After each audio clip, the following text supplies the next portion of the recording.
I don't know if I covered that. Let's pick the 28. Okay, that's about how old I am. I was going to say 27 or 28. We can do that. We can say we went to Yeah. school together. Okay. We're both from around here and we went to school together. Sweet. I'm gonna put age next to my name.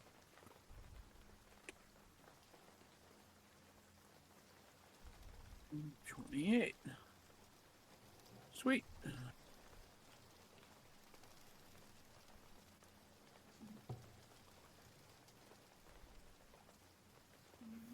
All right. So you guys, some of you guys know each other. If you'd have known my character in high school, I would have been studying martial arts that whole time. So, you would know about my character that I am a martial artist. You would know that I was a bookworm and a teacher's pet, and it's no surprise that I went into education and became a teacher. Okay. I was very into the science club stuff, so computers when they were first coming out, I was Nice. learning programming in high school and stuff like that. Okay. Cannabella, do you So yeah. are you going to know people as well? You're muted, by the way, and she's gone.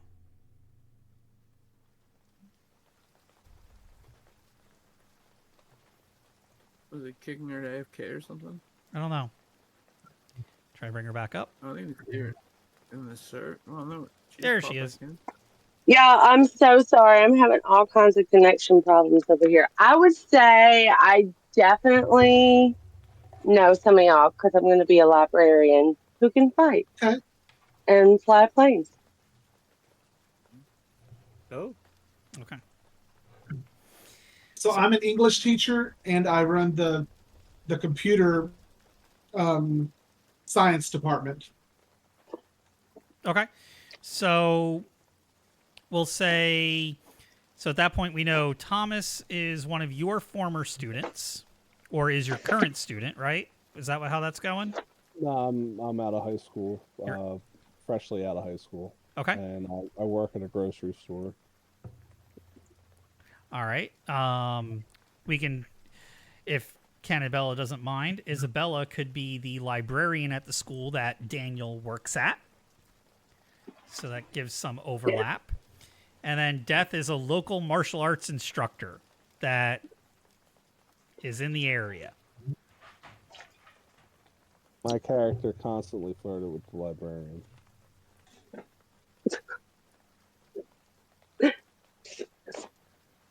So naughty. just setting up the role play, buddy. All While the right. cat's away, the mice will play. He's legal now, Yeah, Isabella. exactly. Yeah, it doesn't have to be Barely. verboten anymore. Yeah, Barely. that's part of my website. Um, I think I found the attribute bonus chart that I was looking for, but it only goes to 30. Yeah, I know. And we'll worry about that if 30 is the cap. You can have higher than that, but that'll only account for like carrying capacity and lifting. But yeah, there is that cutoff. If it's supernatural, there's another chart that I can guide you to when it becomes an issue, but everything should be already accounted for on the sheet. Who doesn't like All when it right. doesn't go up to infinite for strength? Yeah, unfortunately, it doesn't go up to infinite. No, no. I mean, I was going off the stats of my character, and it doesn't go that. Yeah, I already But accounted yeah, for that when we were making them. yeah, no, you're good. If there's another chart for supernatural, it's supernatural Yeah. strength that I'm talking about. Yeah, and it's a That little bit chart further is down, another page or two. It doesn't have a chart; it's more like block text. But just keep scrolling, you'll see it. So you guys are all from. You're all living in a seaside town in New Jersey on the shore. Um, Daniel's a teacher. Isabella's the librarian. Thomas was a student. Alistair runs one of the local martial arts dojos. It's it's March 1st. The year is 2000. InSync's Bye Bye Bye is on the top of the charts right now. the world's been steadily going to shit for a while. There's a new political party out called the Preserver Party, who wants to preserve good old American values for American citizens.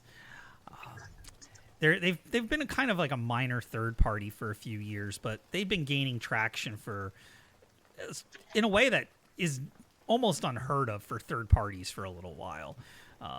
And they have some pretty harsh stances on things and stuff. That person has a midriff showing.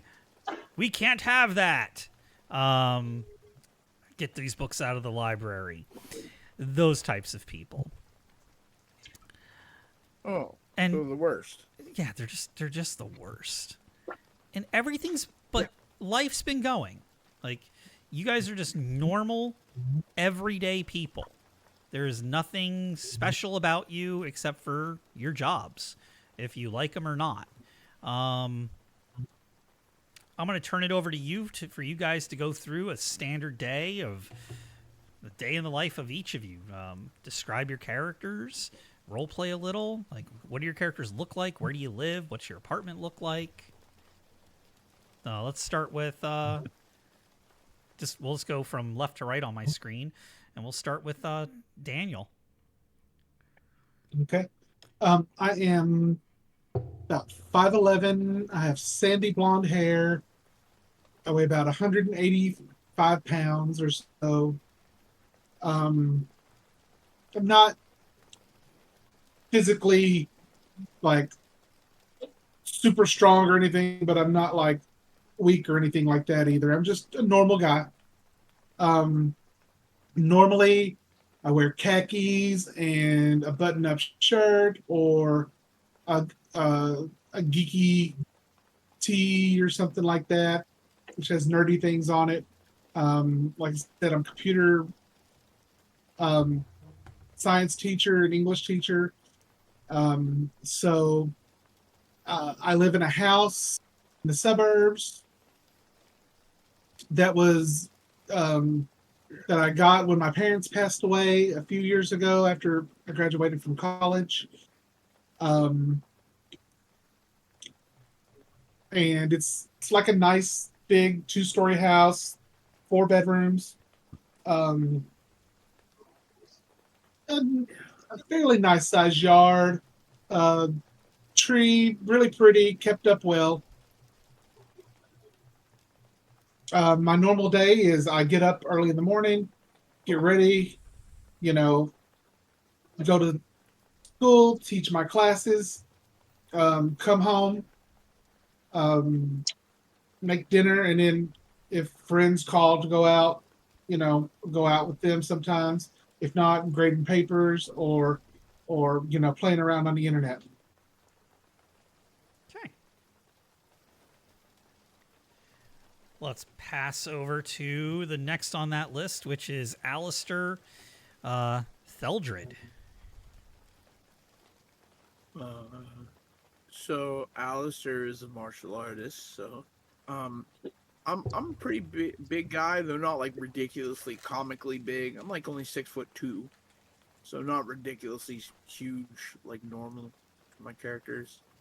I have been a martial artist my entire life, so for me, I spend a lot of my time in practice, just honing my craft, and I spend other parts of my day training. So my average day, I'd get up, do my like workout routine, get dressed for the dojo, head to my dojo. I usually will teach 2 to 3 classes a day, sometimes 4. I specialize in Krav Maga. It's a martial art, if you don't know. It's currently, and for the last several years, it's been taught by the Israeli military. It's an extremely dangerous form of martial arts. But I've been doing it for a long, long time, and I really like it. So I teach classes for the back half of my day, and then I go home. I live in a simple house. It's not anything incredible or impressive.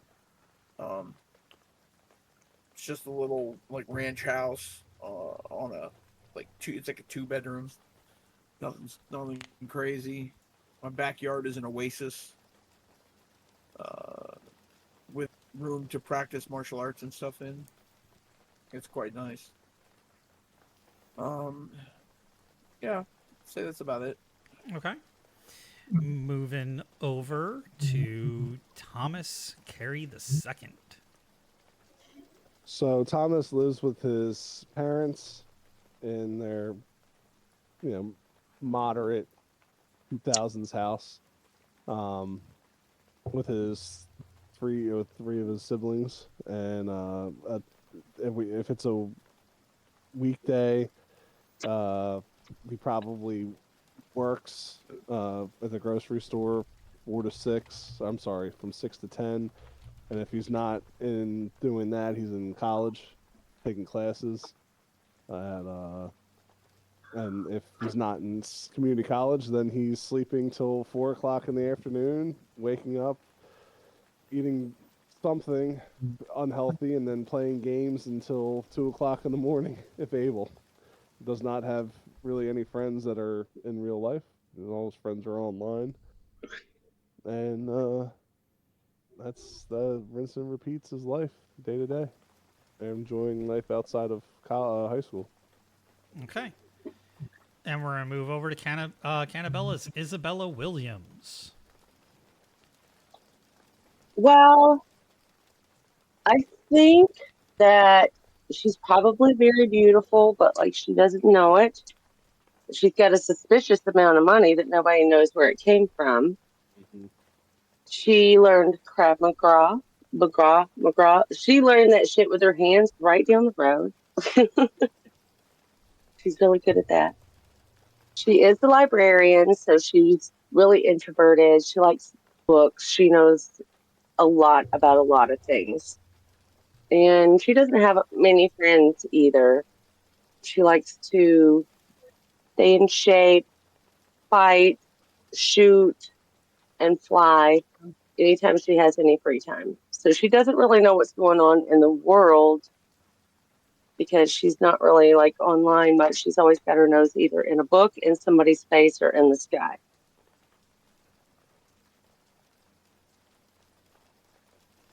Okay.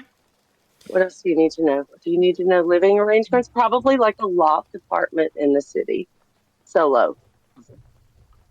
Okay. So solo loft apartment somewhere in this town, and what are we gonna? What town should this be? Some Jersey Shore town. Where can I stick you? Well, Wildwood. North Vineland. North Vineland. That's not exactly shore. I know. It's the only one I can think of that was close enough. Wildwood Shore. I mean, I'm using a picture of Lucky Leo's from Seaside, but Wildwood could work because it's a good deal bigger than Seaside.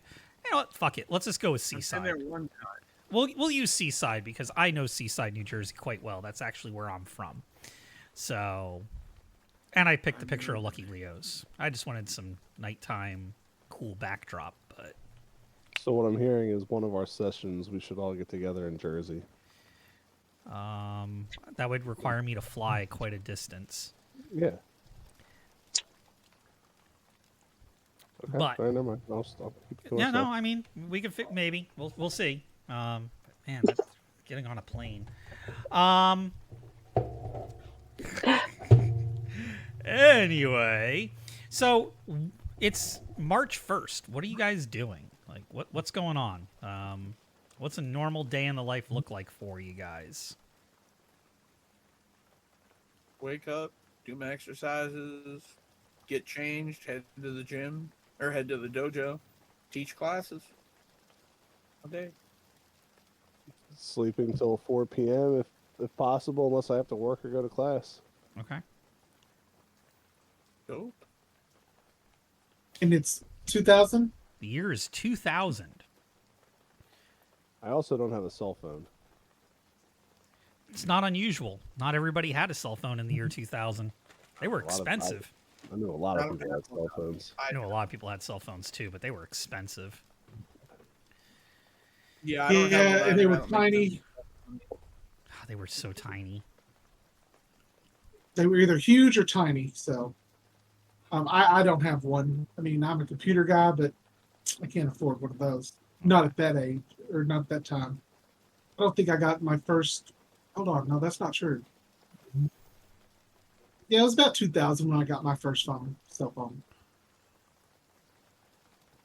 Okay. Well, if you guys don't have anything you want to do, Time of day is it? it's what time? It's early morning. It's 9 o'clock in the asleep. morning. Yeah, Well, I'm it's asleep. then I'm Yeah. going to school. I mean, I'm waking up to go to school to teach. Okay. And I'm busting out my morning routine, workout, katas, sword training, shit like that. I probably would stop by there and get some fighting out before I go to the library and prepare to get hit on by kids. Okay. And this will be kind of like your fairly standard routine then, right? Yeah, they Yeah. come in every day, little All right. fuckers. What time do you get up and start working there, Thomas? Uh, Oh, sorry. oh That's no, all. he said Thomas. Sorry. Yeah, I know. I try to screw every game with names. If I was working, it was always 6 to 10. I worked Oh, nights. you work the overnight shift. Okay. Yeah, So you ain't getting up till late. that's What what I'm time do you? saying. I would sleep until 4 o'clock in the afternoon every day. Was the Okay. thing. What do you do when you get up before you head out to work? 10 minutes before I have to be at work, probably. So I'm brushing my teeth, getting dressed, brushing my teeth, and hauling ass. Okay. That sounds like how I was when I was working at Wawa. Yep. Well, got to be there in 10 minutes. Fuck it. I wore these pants yesterday. Look, they're good enough. It's exactly that. That's the life. Yeah, I've been in that life. Okay. So this is pretty much what goes on during the week. The first week of March is just mundane, day in, day out, monotonous grind. You got to make that money to pay your rent because gas is $1.57 a gallon, and it is just gross. Like it's like, how can anybody like? You used to be able to put $5 in your tank and fill it. You can't do that anymore. But so you work from 6 to 10 or 10 to 6. 10 to 6. I'm sorry. God damn it. 6 to 10. 6 at night till 10 in the 6 at night till 10 in the morning. 6 in the afternoon to 10 at night. 6 in the afternoon to 10 at night. That was night shift for me, and I closed. So. Gotcha. Okay. Night shift for me was the overnight. All right. Second shift, not third shift. Second shift, not third shift. I did thirds. Okay. So you guys go to bed on the 5th. Everything's great. The alarm clocks start blaring for Daniel and Isabella quite early, probably about 5 o'clock, because they got to be at school no later than 6:30, because a little, Got to do bus duty. yeah, those little demons are rolling in about 7 o'clock in the morning at the latest. I can't remember what time high school started for me. I want to say I was there by 7 in the morning every day. So yeah, you got to be out there for bus duty. It's March 6th. And it's 5:30. It's dark out. You're waiting for, all the stuff to go on that needs to happen. You're, making coffee, you just got out of the shower. And you look out the window and it's still dark at like 5:45. And normally it's starting to lighten up a little bit around then. But it's not. You got the news turned on. And then right around 6, the early morning news kicks on. And there's one of the local anchor people, a guy named Mark Smith. He's from Channel 7 Action News up in New York. But, I mean, it's Jersey. You watch New York or Philadelphia news. There's really no Jersey news station because screw New Jersey, right? The only thing that's really important is New York. And he is just in a frantic state. It's incredible. Ladies and gentlemen, night has fallen in New York City in the early morning hours. I can't see stars, the moon. It's just a sheet of black across the sky. I can't fucking believe it. And they tried bleeping it out, but the delay just wasn't good enough. Nobody was anticipating him saying this. It's not an eclipse. And this time they catch the bleep in time. It's the bleeping end of the world. That's what this is. Hey, they ain't paying me enough for this. And he's running. He's like, I'm getting the fuck out of here. And you see him just book it on the TV screen. And like all of this is just really fucking weird, right? Like, why is this? It's standard news. Like, this isn't. It's March. It's not Halloween. It's not April Fools. It's not anything like that. Anybody who's awake right now, if you look out the window, you can see that he's not bullshitting. You look out and the sky is black. There's no stars. There's no moon. Like the whole world, it's like everything is shrouded in just pure pitch darkness. The only areas that are lit up are the areas that your lights and the street lights are covering. There are like there's like almost like cones of light coming from the street lights where a little bit's illuminated underneath them, and then it's near pitch blackness between the street lights. Somebody could move, and you can see somebody moving from one street light to the next, disappearing in between the cones of light. If they get close enough to a house or toward a business that's outside your window, you can see them, and only when they are close enough for the light to be touching them. And what was that you just saw through the darkness for a moment? Almost human? No, it had wings. No, you didn't see that. That wasn't anything. That didn't happen. At this point, I'm going to say, Thomas, your character, you've probably been woken up by your. You said you lived with your parents? Yes, I did. They have definitely woken you up at this point in time because of what's going on with the news and yeah. About to say that's fine. They wake me up. I'm probably very pissed off. Mm-hmm. If we're role playing it for reals, I wouldn't even give a shit. I would go right back to sleep. 'Cause I was incredibly hard to wake up, and for instance, just for backstory, my brother got hit by a car right outside of our house, and I went back to sleep when they told me. So I'm not. If you want me to wake up, that's fine, but I wouldn't. I would have slept right through it. That's fine. You could sleep right through it, and I can wake you up another way, or you could sleep through it, and I'll either way. get up. I'm not gonna. I don't care. No, that's fine. I'll wake up. And I'll be pissed off. You can wake up and be pissed off, or I can do an event. So what are my parents saying to me? Everything you just heard. That Scott, there's no sun. The sun never came up. The news is all going nuts. There's riots going on. You're not going into work today. You need to stay here. Mom, it's Jersey. I was right. Everybody's stupid. Just stop freaking out. There's nothing crazy going on. Why don't you pray to God? Pray to God like you always do for everything. That should make everything better. Just start praying to God. I gotta be up and look at my watch. What time is it? It's 6:05. Son of a bitch! I'm late. In the morning. Oh, son of a bitch! Like, oh, wait, it's 6:05 in the morning. Yeah. So yeah, I'll just tell her to start praying to Jesus. And she's like, no, I don't think you understand. And she flings open your curtains because I'm assuming you got like blackout curtains in your room so you can sleep during the day. Mm-hmm. Like she flings those open, and like, you look outside, and it's like a sheet of black paper on the sky, and it is just eerily dark. Mom, eerily dark. It's 6 o'clock. The sun doesn't come up for another 30 minutes, and it's probably black storm clouds. All right, just shut up. Leave me. Don't come in my. Why are you in my room? Get out of my room. Okay, we're gonna cut from there. Daniel and Isabella, where are you at 6 o'clock in the morning? Like, are you Probably at the the school dojo. yet, or where are you?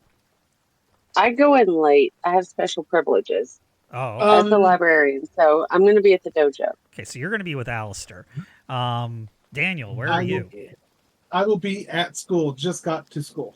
Okay, so you're noticing all of this too. The sky is like it's also like, since you were driving, it was like normal nighttime, early morning darkness, and then it shifted. It went from that nighttime, early morning dark with the stars and the sun was just starting to do its ascent. So you had that kind of telltale, the lights coming, and then everything just went black.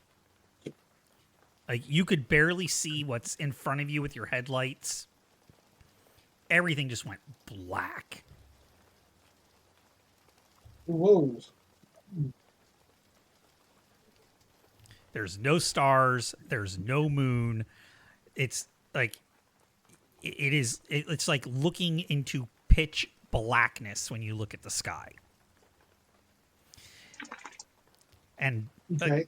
and for you, yeah, you know, there's street lights and all of that, and for a moment you could have swore you saw something dodge from one street light to the other. It didn't look right. Slam on my brakes and just look around Yeah, like until I'm sure that I'm halfway crazy, and then I'll probably creep along to the school. okay. And I mean, that thing that didn't look right, it's like you can't explain it. Like it just, its form wasn't right. Like you don't know, you just can't describe it. It just wasn't right. Like no, like just no. You're a rational person. That was irrational. Okay. Skipping over to Alistair and Isabella, same thing. It's early morning. Everything's fine. The sky's like got the stars out. It's got the moon. It's got that, you know, early morning just before the sun starts coming up. Got the sun just kind of like casting some light up across the horizon. And then black. And like for you, since like it's at the dojo, you know how you have like those, you know that scene in Constantine where they're standing out in front of the that storefront, and the only light is what's being cast from the storefront on the sidewalk, and everything else is just, you cannot see past it. Yeah. That is what's going on out in front of the business, out in front of your dojo. All of that is going on. While we're practicing, do we realize that this is... It's kind of hard not to notice it happen because you guys are up and you got those big ass windows, and there's just that marked drop of light coming from the outside. Like it's like somebody turning a light off that like down the hallway. Like you're in a dark living room and somebody's got the bathroom light on and they turn the light off in the bathroom. It's hard for you not to notice that just happened. That's kind of what happened here. Okay. What the hell? What's happening out here? I walk to the window and look up at the sky. It's just a sheet of black. Just a sheet of pure black. I'm like, something here is very wrong.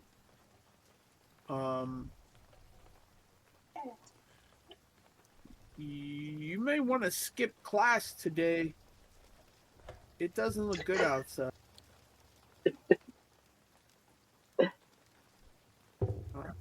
I wouldn't go anywhere in this.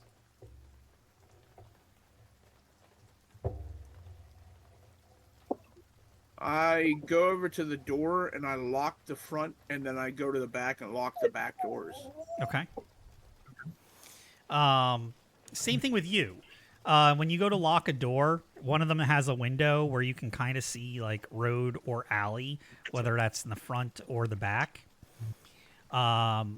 Dodging from one light source to the other, because it's just impossible to see between light sources. You catch a momentary glimpse of something that goes through the shadows at an alarming rate of speed. Like this thing is fast, whatever it was. It stopped momentarily. It kind of has like that horror movie, like where it stops and does like that weird shimmy walk where it like almost, it moves without moving. Like its body doesn't really move, but it moves. It's like from one position to the other, almost like stuttering through space. And its outline is not right. And by not right, I mean it's not. It's humanoid. It could be a person's body, but things aren't in the right places. And it was either wings or tentacles or an extra leg. Who the fuck knows? But you do see. I'll give you guys, one of you, either both of you, if you're looking out the window at the same time, or only one of you, there'll be a stray cat just like near a dumpster, like where you can see some light like going underneath the street light, and a tentacle just will rush out and just like wrap around and pull the cat out from the light just in a finger snap. Like this cat's just there, and the cat's just not there. It was a tentacle that grabbed it. Maybe. You're not. You've never seen shit like this before. Like, you are a normal librarian. You are a normal martial arts instructor. You're a normal teacher, and you bag groceries. Was it a tentacle? Who the fuck knows? Something. Do I have, does the building that I have my shop in have one of them awesome lower level, or them like metal gates that they use to seal up businesses and stuff? If you want to have one of those like gates that you can pull down across your windows, you can. Yeah, I would like to. Okay. And I'd like to pull. I'm like, set back. I'm gonna pull the cover down. There's something going on here, and I don't know what it is, but it is freaky. So I roll that. I don't want one of the ones that's got like holes in it. I want like a solid one if I have a choice. Just something that'll block out the light from my dojo. Yeah, I mean, it's not going to block it out perfectly. There are going to be gaps in it, but it'll be kind of like those metal slat ones that are in the mall. Okay, yeah, I'm fine with that. Yeah. Yeah. So I roll that down, just inside the door, and lock it to the floor.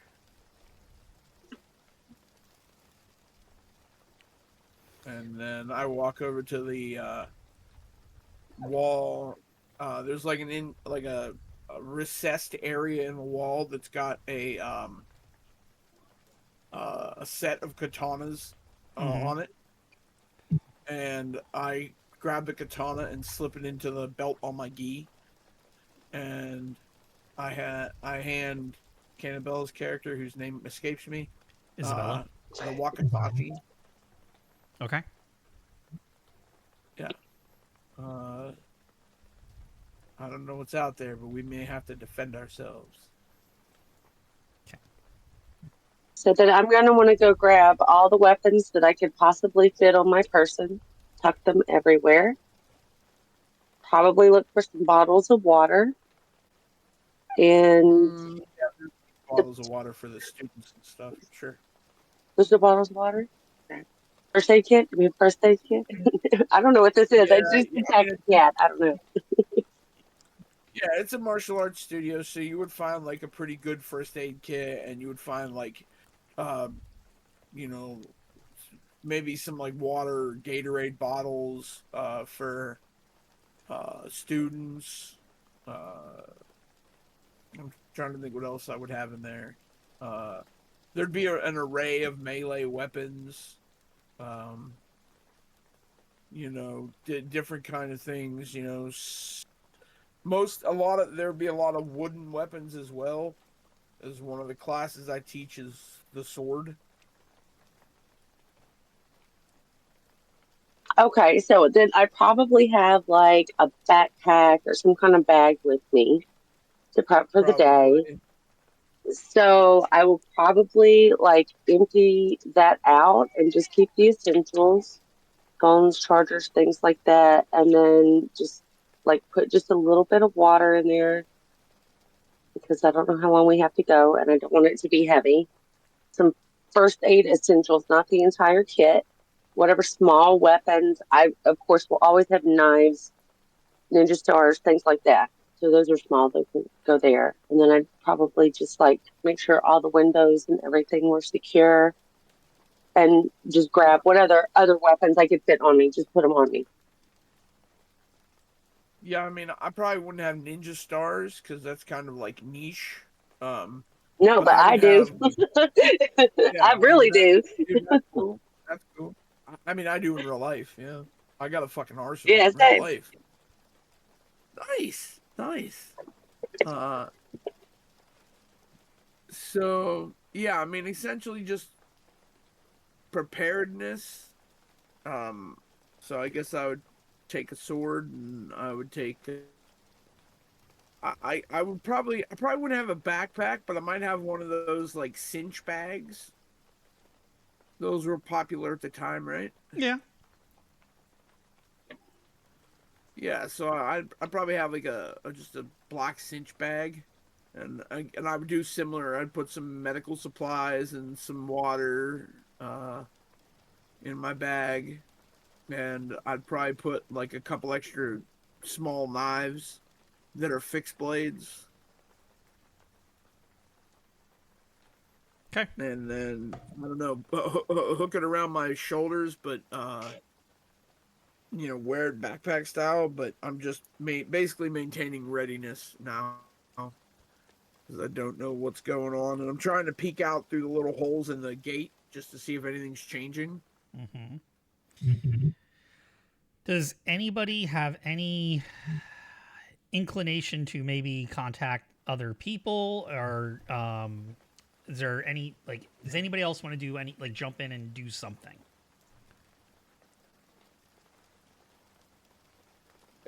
I mean, If I'm waking up and experiencing some stuff, I'd probably look online first before I wouldn't really contact anybody. Online's down. The internet's down. Oh, Phone lines are they're working intermittently, but the internet's down. TV's Um, working, but there are tons of TV reports constantly coming in about the darkness. It's everywhere. It's not just here. It is worldwide that this is happening. I'd probably be driving So around for then. those of us with a cell phone or something like that, or like a pager, none of that's working, or it's No, just no, working intermittently. cell phones are working. Landlines are down. Hmm. Okay. uh, Not down. yeah, I They're would just have a congested. landline You can in get a call my out, but dojo. it takes a couple attempts. I gotcha. Yeah, I would have a landline for my business. I'm sure that at the school will be whatever teachers are there with me will be getting all the children that do come in, taking them to like the gym, brightly lit, and just ever how many are there just waiting. You know, Yep. In fact, an emergency broadcast does go out on the emergency broadcast channel, and on like the TV, where they notate a couple different evacuation or shelter points. Of course, people, if you can, shelter in place, stay at home. However, the following locations: Seaside Regional High School, Toms River High School East, Ocean County Community College are going to be shelter points for you to go to. So they list off some places that you can go for shelter in this event. And that's going to come across anybody's radios, TVs, anything that you can all hear. You'd be better off on the streets than Tom's River. Right? God, I went to that school. But yeah, no, Thomas, your parents are going to hear that and they're going to be like, "Wait, doesn't your old teacher work at that school? We should go there."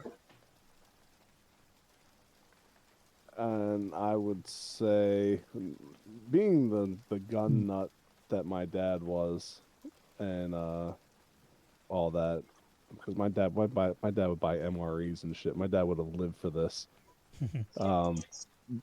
If my mom was suggesting to go to the school, then I Yep. would say, well, then go to the school. Who's stopping you? I'm gonna drive around and see if I can see what's going on. Okay.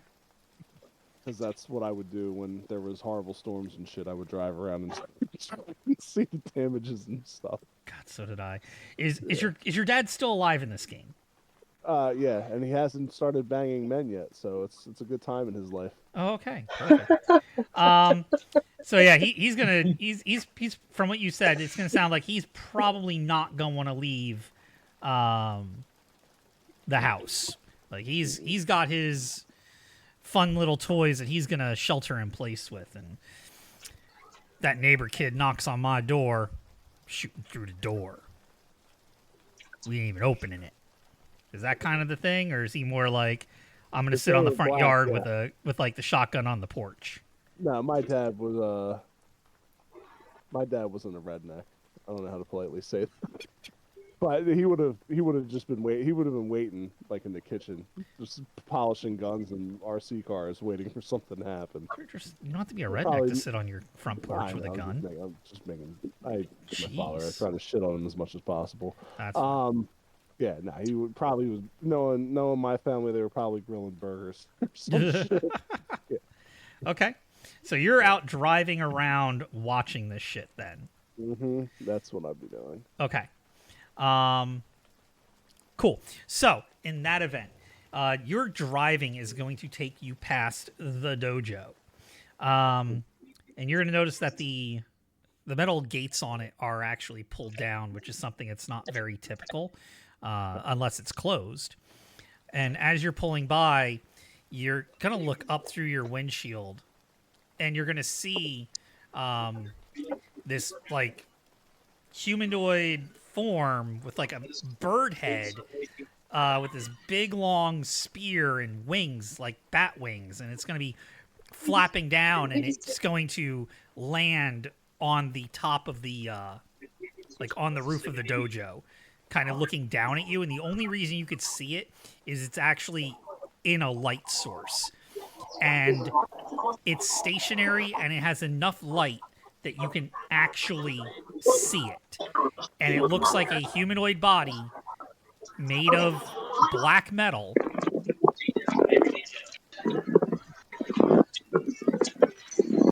Is that Beth? No, it's Cannabella. Oh. I'm going to mute her for a minute. Put the mute on her. She can unmute herself. I think she can unmute herself. Hopefully she can unmute herself when she wants to talk. But she's feeding her phone crackers. yeah. Yeah, no, you see this, just it looks like a person with a vulture's head, like a skeletal vulture's head. Its body's made of this black shiny metal. It has this big spear it's holding in both of its hands, and it's got these like shiny metallic bat-like wings, and it's sitting like crouched on the top of his, like it came down, lands, and sitting crouched on the top of the business, just staring down at you in your car. What have I hit while paying attention to this and not paying attention to the road? You will have hit a. And how fast is the speed limit? What's the speed limit? Because I'm probably going 10 or 15 past it. Okay. You've probably just careened into the back of a parked car. Okay. That's a new one. Like, you might have, like, veered off the road a little bit and rear-ended a parked car in the shoulder. All right. You were wearing your seatbelt, right? Yeah, I would have. Okay. I mean, that's going to hurt. Yeah. But because you're wearing your I know. seatbelt, you're going to take 2 points of SDC damage. That's structural damage capacity. Basically, it stands for cuts and bruises in this game. Yep. So, not life-threatening, just like a, ow, that kind of hurt. So mine says 43 of 134, so I'm at 41. Okay, so the way that it works, that slash is your Morphous form Okay. with the big number, and the small number is your facade. I'll put parentheses next to it. Gotcha. Yep. Cool. Got it.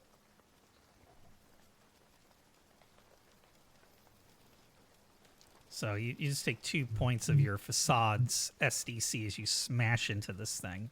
I got it.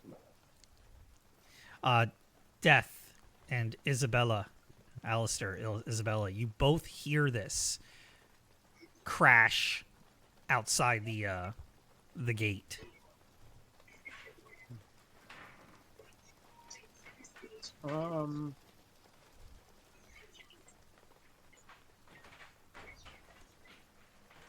What? I'm gonna What the roll fuck was for it. that? I don't know. Like, I'm gonna roll for it. High, I'm gonna go investigate. Low, I'm staying in the fucking building. Whee! I am staying in the fucking building. You ain't getting me to go outside. okay. That's one of I'll you. probably stay. Okay, you're gonna stay. Okay, so you've definitely drawn attention to yourself, Thomas. This thing floats on down from the top of the building, and you hear the kind of like the thud. Like you're dazed, in the back of your car. Your car's fucked up now. Like you're dazed sitting in it, but you hear that metallic clank, thud when this thing hits the ground out in front of the dojo, and you can hear the footsteps coming towards you. You look at this thing, and it is just revolting. It's horrifying. This thing is definitely not human. And you're going to feel something. Like, in all of your fear and stress and dread, like, this is it. You are probably going to die here. It's got this big-ass spear. It's bearing down on you and your car. But then you're going to, like, something's going to flip. Like a switch in your brain. And what does your transformation process look like? Like, when you go from normal person to not normal person, what is the process that your body undergoes?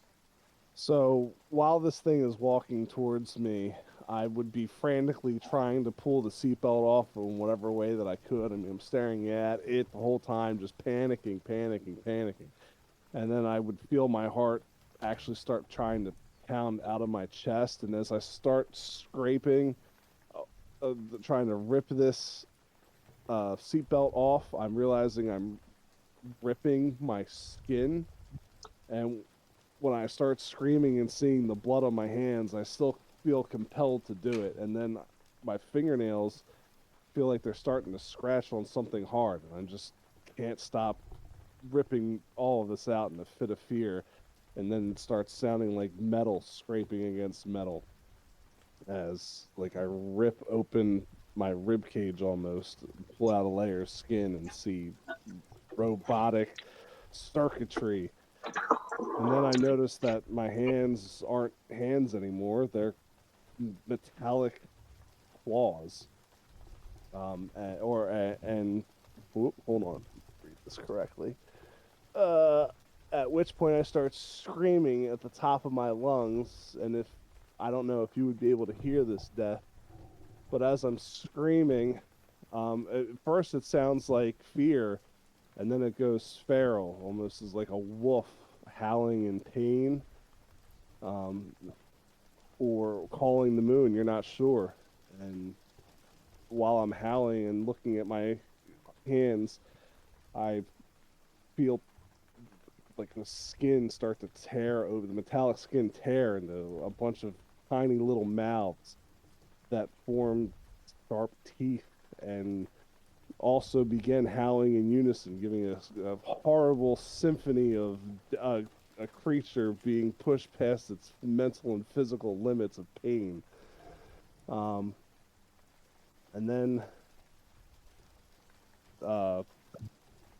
glass starts coming out of my chest. I don't know. Yeah, so like that's what's happening. Okay. Sorry. What does your final monstrous form look like? I look like a tall somewhat lanky, like tall, elongated features. Like my legs are a little bit longer and thinner, my hands are longer and thinner, but my body mostly metallic. Can't see that in the sheet. I don't know why. So your amorphous there it forms. is. I see it. Yeah, I got it. Yeah, covered in, and my body's just covered in little mouths all over it. And my head is robotic. You see like wires coming in and out of the veins in my neck. My eyes look like projector lenses with caps on them, like magnifying caps from a camera, so you could like see the lenses push in and out at varying ranges. My ears look like they could increase or look like radar antennas almost, so they're able to hear and perceive sound. And my whole feature just looks like a robotic amalgamation of human flesh and circuitry with a wolfen head. There we go. Sorry. That. Great. With broken glass everywhere. All over my body. Ugh. Next. Next. So you hear all of that going on, Death and Isabella. There,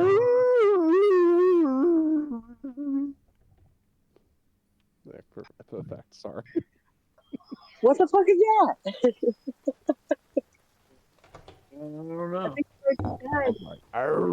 I can't do robot wolf. Never mind. Sorry. I take 2 steps back from the gate and put my hand on my sword. Okay.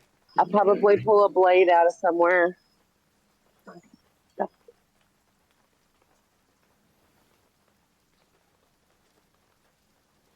All right. This is going to draw more attention to this area, obviously. But I'm going to cut from here and go over to Tom. Baja Tom. Daniel. You're getting all the kids with the rest of the teachers and faculty members. You're getting them all squared up into the auditorium. When one of the other teachers mentions that, in a panicky voice, it's one of the oh god, somebody give me a teaching department, like one of the other classes. Anybody, any class? Science, history, math. Science was first. All right, so male or female teacher? Female. Female. All right. Yeah. Mrs. Oh god, we're gonna use my my 8th grade teacher. I think her name was Stankovich. That doesn't sound right. I think that's the name we made up for her. Thank you. I think that's the name we made up for her. Never mind. I can't use that 8th grade teacher because I can't remember her name anymore. Oh, you know what? I had a 2nd grade teacher named Miss Pichette. We'll go with that. So Miss Pichette, this like tiny woman. Not any better. No, it's not. But she was tiny. Like she's like 4'11". She's not much bigger than the students. And she is like jumping up and down, frantically screaming, "What are those? What are those?" Instead of trying to keep the kids calm, she is making a scene. And she is pointing out the windows at in the cafeteria, because this is where they're loading up these kids where you're at currently. They're splitting them up between the auditorium, the gym, the cafeteria, just so there's not overcrowding, because there's a lot of other people coming in as well. And you look out the window, and you see a couple, 5 or 6 of these 6.5 foot, 7 foot tall, black metallic skeleton. They're not skeletons, but they have skeletal features. They look like they're wearing black metallic armor with like a skull face almost, and they have different melee implements in their hand. Some of them have swords, axes, a spear, and they're making their way to the school from the field. Now, this is where you're also going to start feeling the becoming happening for the first time for you as well. You have time to react here on what you want to do in this situation, where you want this to take place, but you feel something primal and shifting and not right about your body in this moment. I want to run out and head toward the football fields Okay? and see if I can lure them away from the school and the kids. All right. So you're going to play Mr. Hero, and they gladly follow. They gladly follow you.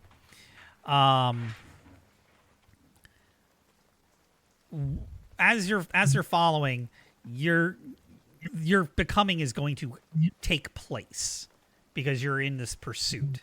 Well, they're in pursuit of you, and this is a very stressful situation. You definitely feel the danger. You got a good look at them. They're 6.5 feet, 7 foot tall. They look like characters out of a Clive Barker movie. Like, yeah. So how does your becoming happen? I fall to my knees and I give off a light glow as the top half of my body reaches back and the bottom half of my body like forms the bottom of my torso and my hooves, my 4 hooves come out of my legs and back body as I like sort of glow and pull up, and 2 arms come out underneath my top arms, and my head sort of shifts as I look up, and my crown of antlers come out crystalline, and crystalline starts coming from my body as my skin turns translucent, and I stand up on all 4 feet of my centaur body, and now I'm like probably almost 7 foot tall. More than that if you include my antlers. As these crystals come out of my my skin in all sorts of different places, like my fingernails and my knuckles, and on my shoulders, and down my arms, and parts of my torso in the front, and on my crystalline hooves, and anyone that's close enough to see that I have tattoos that move all over my body. Ooh, moving tattoo. That's right. You had 4 arms. Yes. I forgot about that. I remember. And your bottom half of your hoofs, is that what animal is that most reminiscent of? An elk. Okay. Like a giant elk. So you have like giant elk-like antlers and elk-like lower body. Yes. Okay. The hooves are crystal. So you finish off this transformation. It takes you about a minute for all of this to happen. While these creatures are bearing down on you. You also get this feeling like as soon as your transformation's finished, you get this feeling that there's something familiar. It's really hard to explain, but you feel like something very familiar, like almost like it's another one of me. Like there's like it feels like there's like home. Like there's another. It's almost like you have a feeling that there's a friend or at least somebody you know in the room, It's I don't know how to describe it other than that. So in your transformation finishes off, and as you like look up, you just see this figure come out of the sky, and he's got feathered wings, a shark-like head with a body covered in stitched on leather armor. And he just lands down on top of on this middle figure, smashes down on top of him. Both fists come down. He just slams on it a couple times. He leans over, his mouth, like I said, shark-like mouth, lands on the other figure. He lifts it up, shakes it, drops it, and just throws a energy blast. It looks like scalding water that sears through the chest of the third one.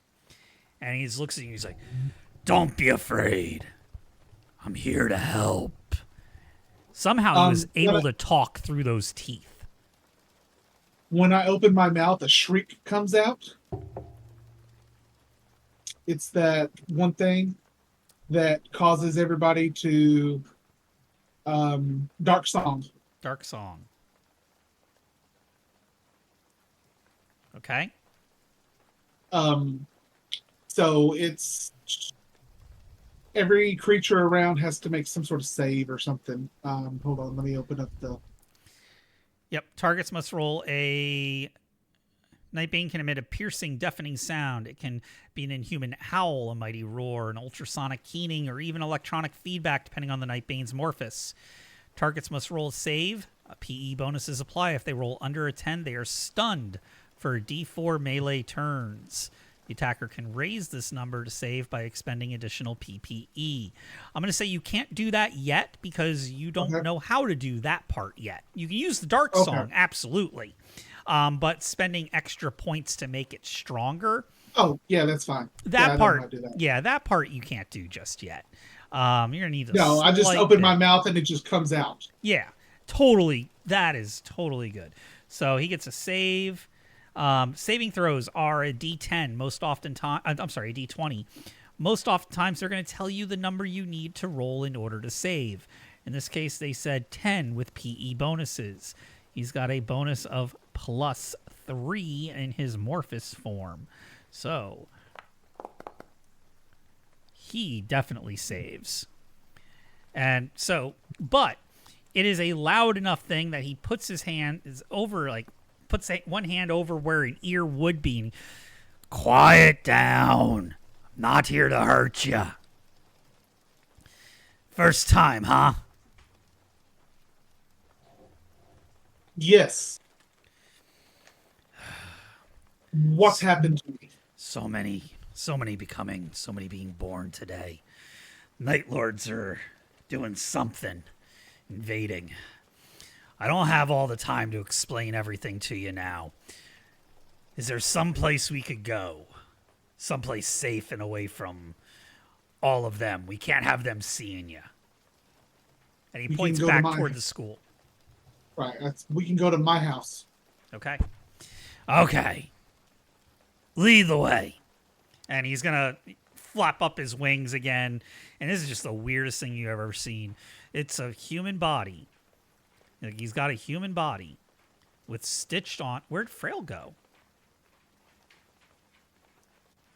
Stitched on leather armor. A shark head. And, like, raven black feathered wings. There he is. So, he's going to follow you toward your house. Okay. So, in the chain of events of this happening, this has happened somewhat before Frail's car crash. I'm assuming you're going to be running on all fours. Oh, yeah. Toward your house, and he's going to be flying behind you.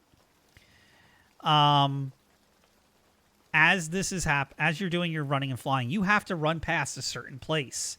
That certain place you have to run past is going to be the dojo. You're going to recognize Thomas's car. You're going to see it just after. Like, you're going to hear the crash. You're not going to see it. You're gonna hear the crash as you're running up and coming around the corner to get because this is on the way to your house. You're gonna hear the crash as you round the corner. You're gonna do that just in time to see his finishing moments of the transformation. And there is going to be that hunter, which is what the black figure is, and your new friend is going to call, or accomplice, or whatever this guy is. He's going to call it a hunter. Ugh, not good. Hounds, hunters. This area's not important enough to have all this around, I thought. What are they? Minions of the Night Lords. Those ones fly. Give it no quarter, no mercy. It'll give you none either. They can't be negotiated with. They're not mindless, but they're obedient and loyal to a fault. And he's going to fly off toward the hunter. So,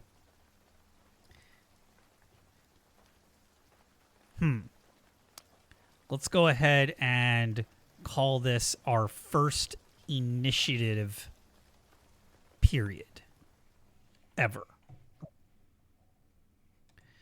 And Isabella and Alistair are going to hear all of this stuff from the inside of their building.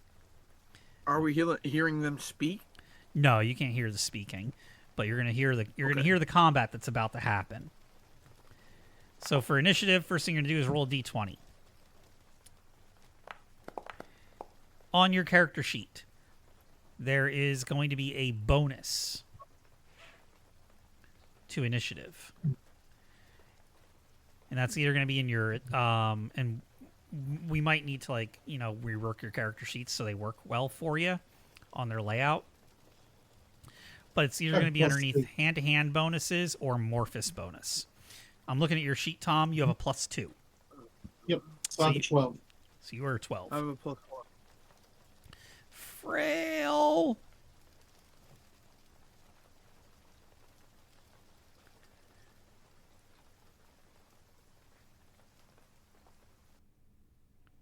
Frail.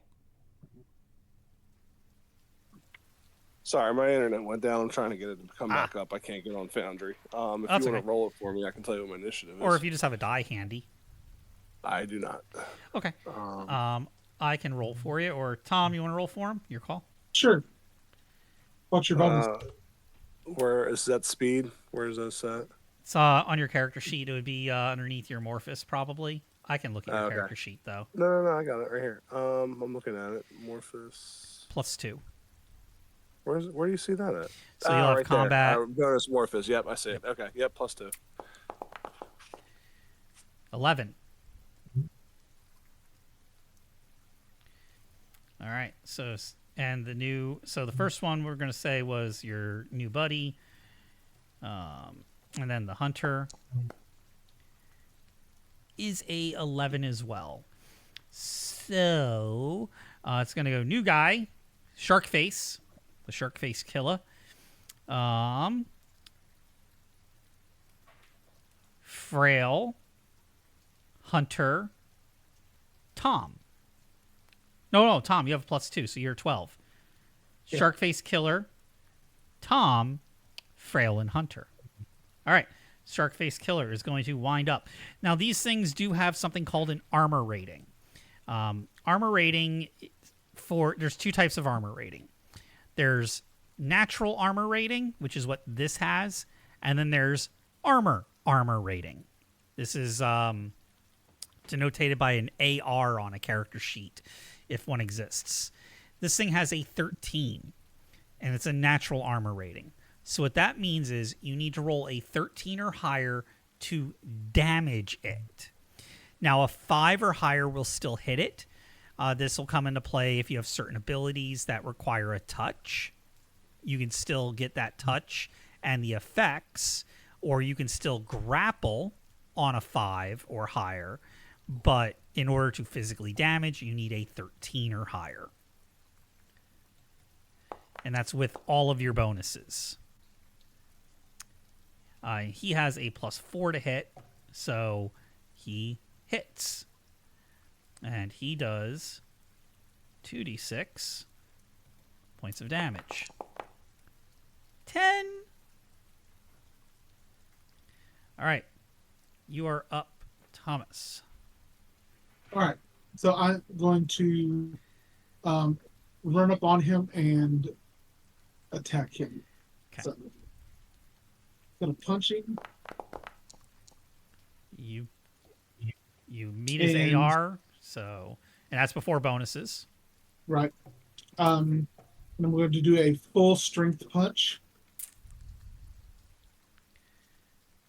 Okay. And it's 5d6. Okay.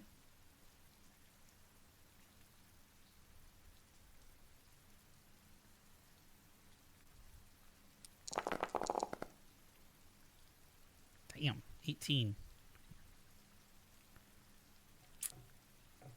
All right. So that brings us up to Frail.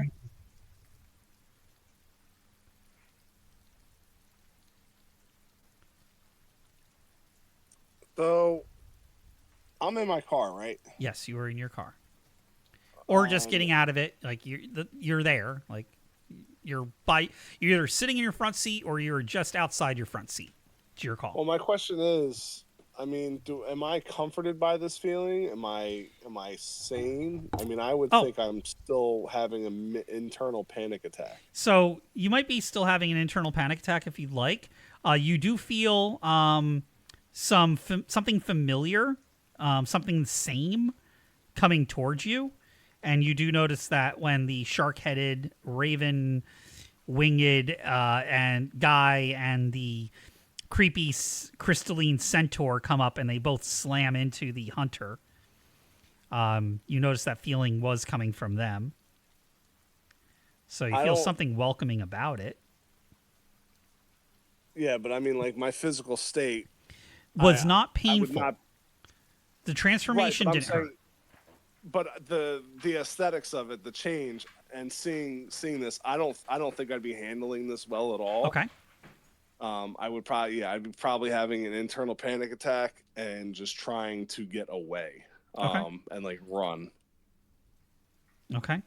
So if I'm like ripped out of my car, because I'm bigger now, so if I've like high towered myself out of the car, then I'm probably seeing this scene and bolting. Freaking out because I'm seeing all of this weird shit and I have no idea how to process what I'm seeing with myself. So I would be running away. Okay.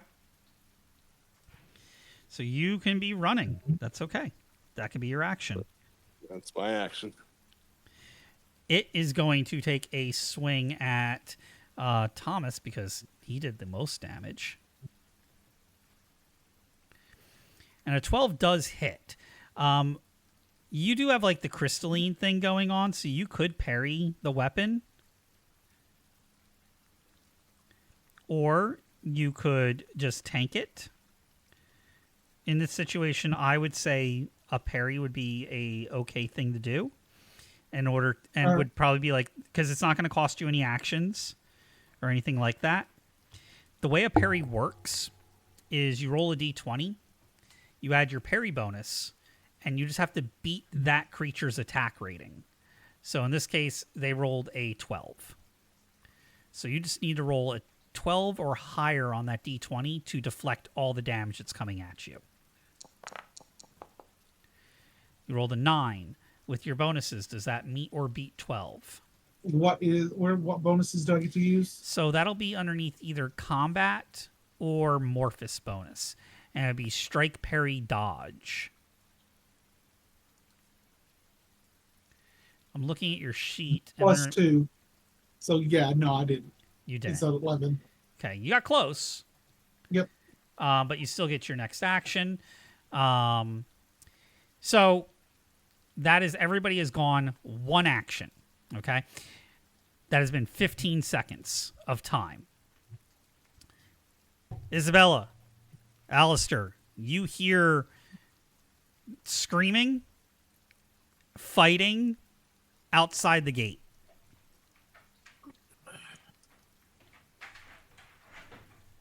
I just sort of look at Isabella and like, what do you think we should do?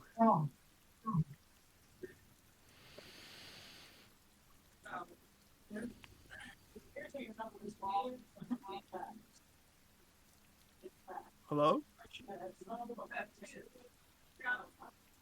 He's I'm as thinking scared as maybe I she's am. So when she doesn't come back with any sort of anything, I will. Cannabella. Do I have a flashlight somewhere in this building? Would you say that's a Yeah, you could reasonable have- thing to have at a business? Flashlight would be reasonable. All right, so I go and I get my flashlight. I come back up to the front, and I roll up the metal gate a little bit, just enough to get the light out, and I try to illuminate what's happening outside, like using the sounds that they're making. Okay. You're going to illuminate. You can see, and you're like to the point where you can see what's going on out there, right? Is that what I'm understanding? Yeah. Okay. Yes. So you see those described creatures. You see Frail's character run, book it, like come out of that car. You recognize the car. Like you all know who each other is. You all have dealings with each other.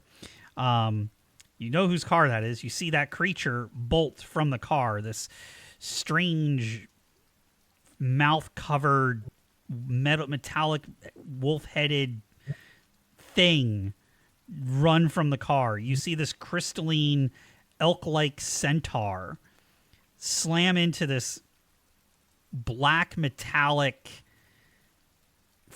creature with bat wings and a spear, and this other strange like leather strip stitched in shark-headed black-winged beings slam into the other one. Like this looks like a scene out of a weird LSD inspired horror movie going on outside your door. And as you're doing that, you know all those scenes in horror movies, since we're going with the horror movie motif, where like a face just kind of slams its way into view, like it wasn't there, and then it's just right there. Right. Like you're looking through the peephole or the keyhole of the door, and there's nothing there, and then the face just appears right full view for you. What's the door made out of? The door, glass. I drop the light, pull the sword, flip it around, and ram it right through the window into the thing.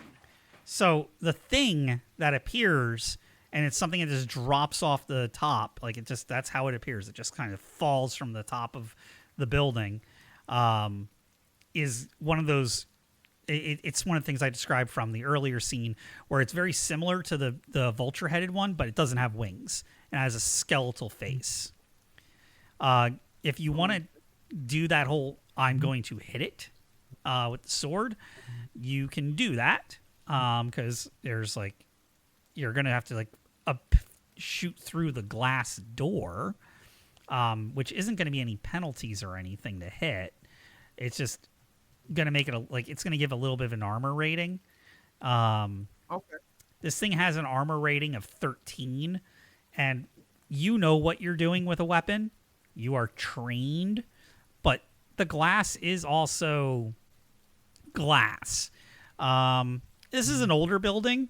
It's not like ultra state-of-the-art, double-paned, awesome glass. That's why you have the metal thing that comes down to protect your shop. This is more like regular old single-pane glass. So I'm only going to give it an armor rating of 1. So you just need a 14 or better on your roll with all your bonuses to hit. Okay. So go ahead, roll a d20. Oh boy. Okay. D20.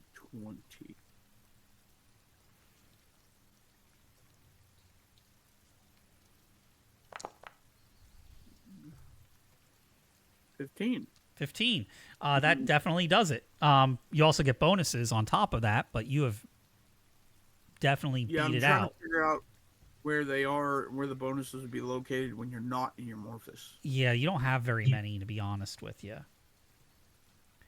They would be Wouldn't underneath that be- facade bonuses, which I see +2 save versus magic, Oh. +1 save versus Yeah. disease, +1 save versus horror factor. One horror factor. Yeah. We're not going to use Okay. horror factor here So- just in this first entry because this is more about just getting you guys used to rolling dice. So yeah, you're going to hit it. Now, damage for that katana. Yeah. I can't remember if I put that on here or not. I don't think it's on my character sheet. It's not. I have Let's just that go I with have 2d6 words, because I but- think it's 2d6. Hold on. I can tell you in a moment because I do have that book right next to me. Ninja equipment, Nodachi katana, 2d6. You know what? Let's do yours 3d6 for top quality or authentic, because I'm going to say you definitely have authentic. Right, that would be important to me. Yep, 3d6. Okay. Do I add anything to this roll? You do not. It's 12. At least I don't think you do. Let me look. You Okay. have a PS of 17. Very little. It's like a +2. So we'll just. I think it's +1 or +2 to damage. I'm not worried about it right now. We'll fix that up here at the end of the night. So we'll just say that's 15 points of damage. But you're also going to feel like that internal things start to happen. Cannabella's gone. Again. There she is. Okay.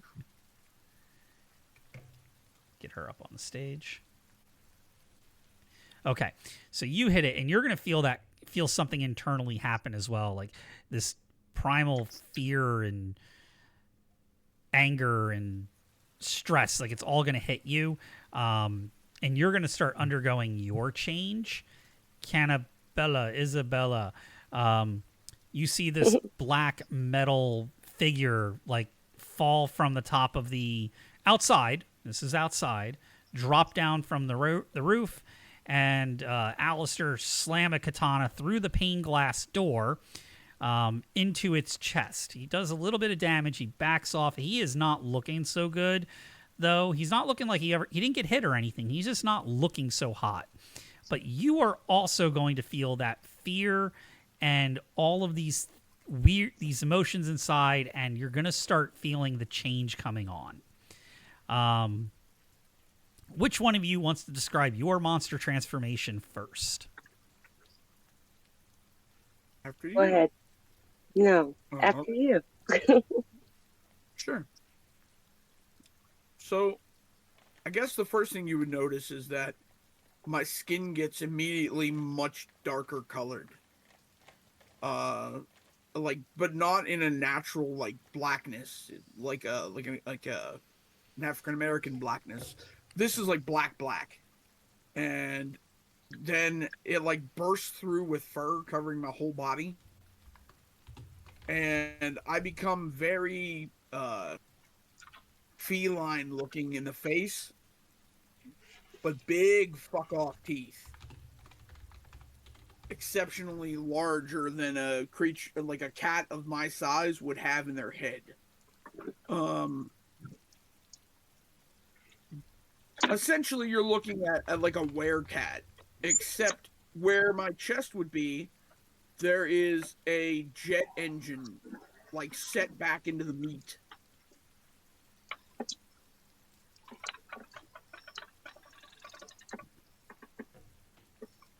You're a cat? Like a yeah, like a werecat, like a werepanther type creature. Yes. I gotcha. Okay. Oh, that's cool. I am. Let's see. Well, I kind of turn into like a zombie, but with like a metal outside skeleton. So I'm thinking, in the Mummy when he like starts drawing the life out of them and how they start like becoming like a corpse, like a mummy. So probably Right. something like that happens, and my skin starts turning like blue, like kind of moonlight colored. It kind of almost has a glow to it. And then as I shrink down, like it turns to like metal. And then out of my hand just comes this huge metal knife. And it's all serrated and really cool. It has some stuff etched in it that you can't really tell if it's symbols or if it's another language. Nice. That's all I can come up with. I'm sorry. That's good. That's real good. So you've all turned into your monster's forms for the first time. You can all sense the presence of others like your kind. You can't pinpoint them exactly, but you can all see what's going on at this point, so you know who is who and who you're getting that sense from. And you feel like one of those senses is moving away, and that's going to be Thomas or Frail's character booking it.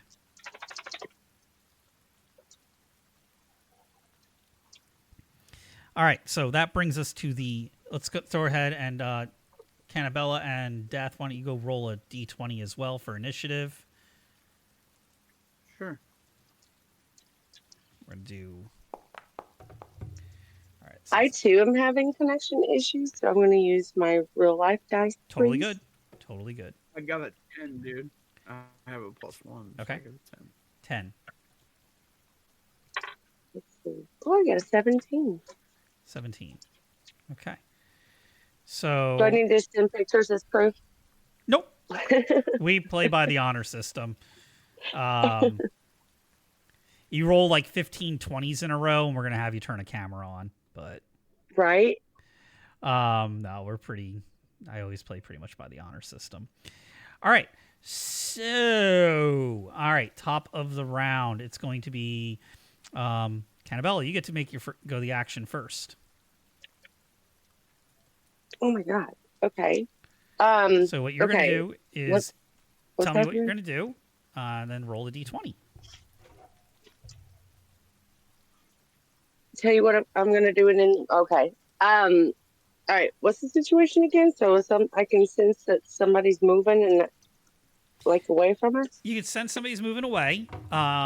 Somebody like you. That's what this feeling is. It's somebody like you is moving away, and you can see this black metallic skeletal armored wearing thing out of like a Clive Barker horror movie that just got stabbed in the chest by Alistair, who's transformed into a big werecat with a jet engine in the doorway. You can see the fighting going on out in the road by Thomas's car that crashed, rear-ended another car.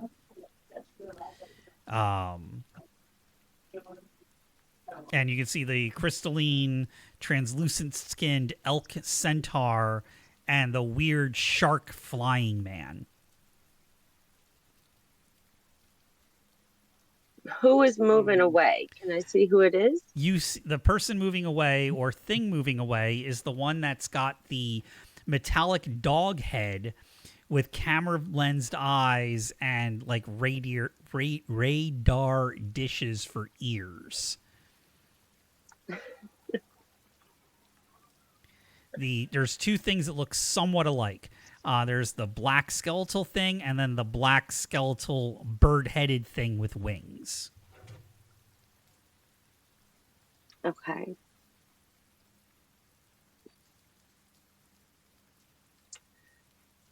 Trying to think if I would follow or if I'm stubborn enough that I would still be part of me and try and like overcome that urge to follow?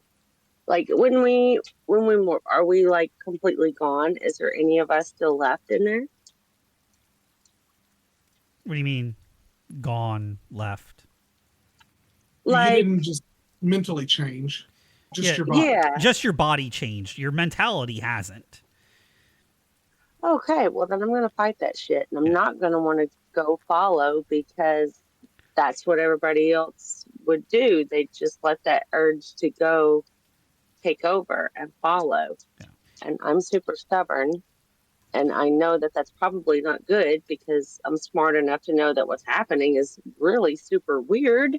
So I don't want to go that way.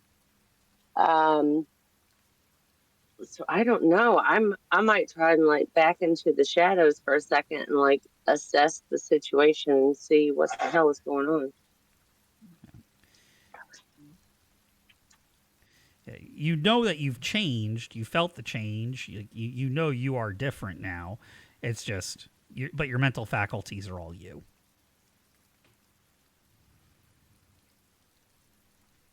Hmm. Can I try and talk Um, to somebody? You can do whatever you want to do. The choice is yours. Who's close? Who's standing closest to me? Alistair's going to be the I mean, I'm closest. right next to you in the room. You just watch me stab a monster and then turn into one. Okay, so you're still there. You didn't run away yet. No. Okay, so No, then I would I'm still probably like standing there holding my katana, covered in whatever the hell blood that thing has. whatever it is. And I'm a zombie with a fucking knife hand. Um, I'd probably just be like trying to ask you if you're like, what's going on? Are you like just try to initiate some kind of conversation to see if I you can respond, if you can talk. I feel different, better. No shit. I feel different. How are I you bet you feeling? do. I'm Yeah. feeling How good are you feeling? actually. I got a knife for a Good. hand now. I'm doing pretty good. Do you feel an urge to like go follow the dude with the radio ears? Like satellite ears? Um, no matter what's changed for us, we still don't know who anyone is out there or what the situation is, except for the thing that just tried to like climb in the building with us. So I say we defend the opening and uh make sure nobody tries to bum rush us in here. The back door is a security door and it's locked, so we should be okay. And I can put the grate back down and cover over the front again. I just wanted to see what was going on out there. Okay, so shelter in place. I mean I guess yeah. Like, I still don't know like who's on what side or what's happening. So without that information, I would feel uh, very conflicted about hurting someone. Exactly. And I assume at this point it's still pretty dark. It's I still that mean, blackness. Like there's no sun, there's no stars, there's no moon. It is just 100% pure blackness. The only So light yeah, is from the street lights, the business lights, and they only go as far as those lights extend.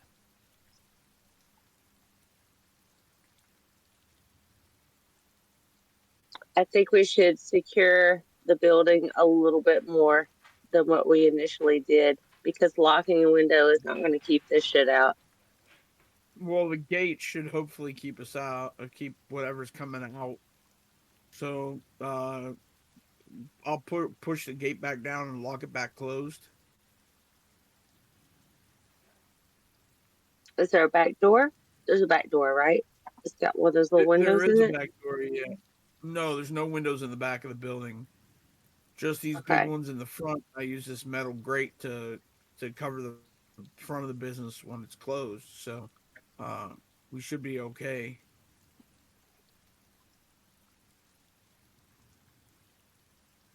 Okay. I'm thinking about like the duct system, like the ceiling. If anything can get through, should we do something with like the vents? I didn't even think of that. That's a great idea. What kind of ceiling are we looking at in here? Is it a drop ceiling, Standard, drywall? What standard, crappy drop ceiling. um.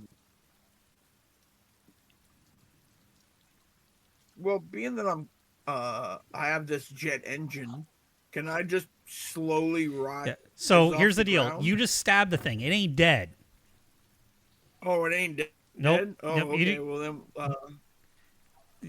This is Oh, gonna. well, then we need to be fighting. Yeah. So that's your. That we're gonna call this your little bit of talking, your brief action. We're gonna okay. go to the Well, next person on the initiative list. that would be fine. Which is gonna be Sharkface Killa. Is Killa? Oh my god. 13 because he's got a +3, so he does hit. This time he's gonna bite.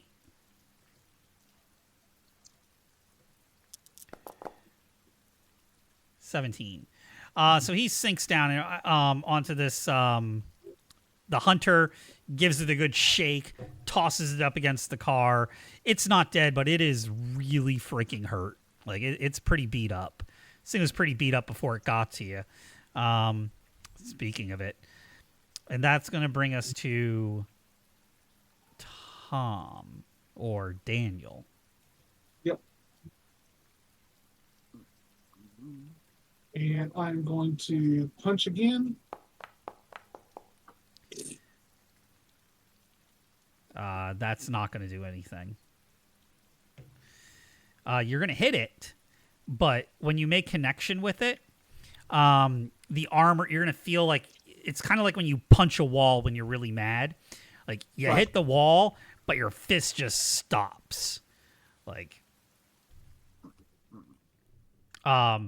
Frail buddy, are you still running away? You see, we'll say that you looked over to your shoulder during that 15-second sprint you were doing, and you see that two people have continued to attack the thing that was coming after you. Two more monsters, but two things were attacking the thing that attacked you, and that you saw Alistair, who you know in some way, shape, or form, shove a katana through the door into the chest of this other thing, and then back away while he was turning into a monster himself.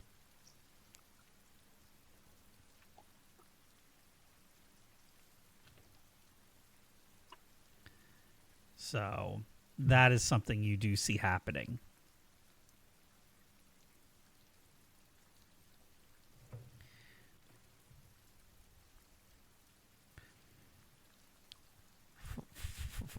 Boss man. Frail. He didn't say nothing. I know he said he was having internet issues as well. Oh, Well, Oh, you there want he to goes. you want to see? oh, he's in the audience Something? again. Can you hear me now? Now I can hear you. Yeah. Oh, well, I was talking the whole time. So yeah, I'm still freaking out. If I see Alistair, I'm not, and I see him turn into a monster. I'm running away from that too. Like all of this is questioning my sense and thoughts of reality. Okay. And I would just be I'm trying to remove myself from all of this. Okay.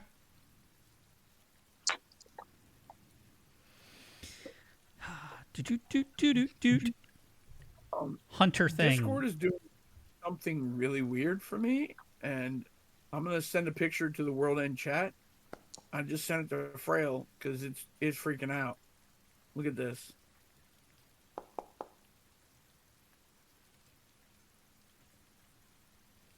Oh, weird. Yeah. Yeah. I'm gonna restart. Oh my god. Since it's now my turn, I'm gonna restart my Discord. I'll be right back. Okay.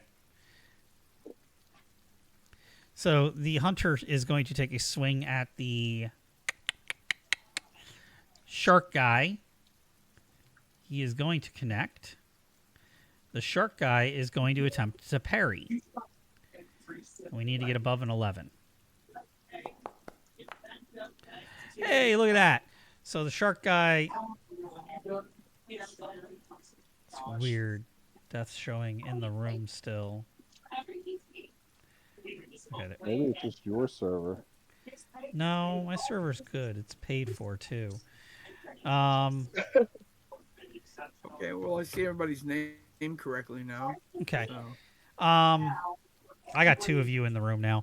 But anyway, the hunter does his swing with his spear, but the shark man is able to parry it, which is going to bring us over to death. So if my katana does 3d6 when I'm a human, what does it do when I'm in Morphus? Okay, so in Morphus, your katana is going to do considerably more damage. It is going to do 3d6 plus, on a full strength punch, 5 die 6. So a total of 8d6. So like on a punch, I get times 10, dog. Oh, on a It's 1d6 times 10. on a power On a punch. A power punch, you get 1d6 times 10, which counts as 2 attacks. So why would a power strike with this katana? You do what would that 1d6 be? times 10 plus 3d6. Oh, okay. So, I'm gonna roll to hit. 13 or higher. Well, it ain't. That's a miss. No, it's not. You connected. Miss. What are your bonuses in Morphus, though? You rolled 5. But you don't It have that just door. says You don't have the door in front of you anymore says- either. It says attack +1, Morphus. Attack Nope. +1. I'm looking at yours. You have +5 to strike, parry, dodge. You have 1 additional attack. Oh, it's in that box. Yeah. Okay. So remember, your bonuses to hit are called strike bonuses, I should say.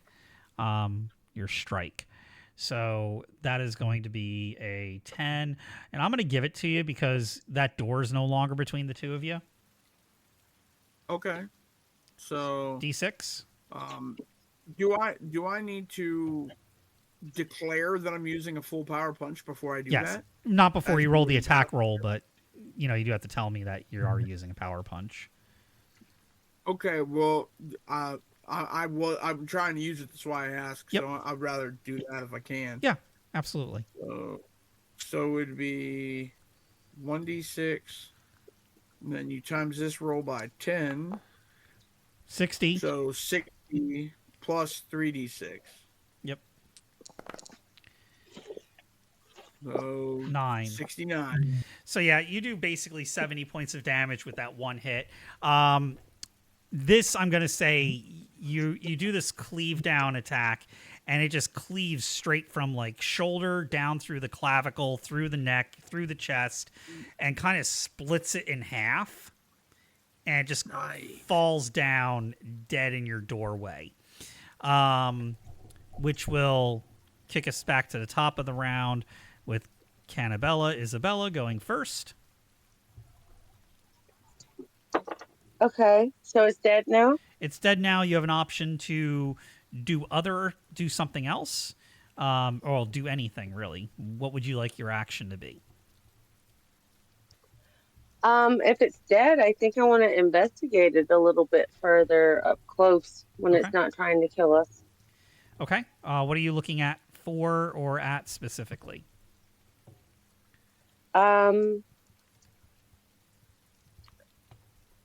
I think maybe I want to see if any of the symbols that are on my knife hand are anywhere on any of it.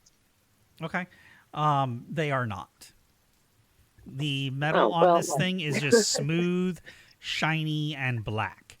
It looks like it was just, and the insides of it too, like it's just kind of like mush.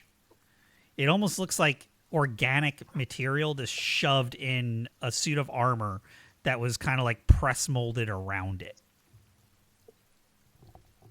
Is there any kind of hair or anything like that on it Yeah, that I on the can top see? of its head, there's kind of like this shock mohawk of long white hair. Okay. I would like to rip out a few strands of hair, please. All right. You have ripped out a few strands of hair. Just gonna hang on to those. Um, In fact, I will post a picture of what this thing looks like in the group chat. okay.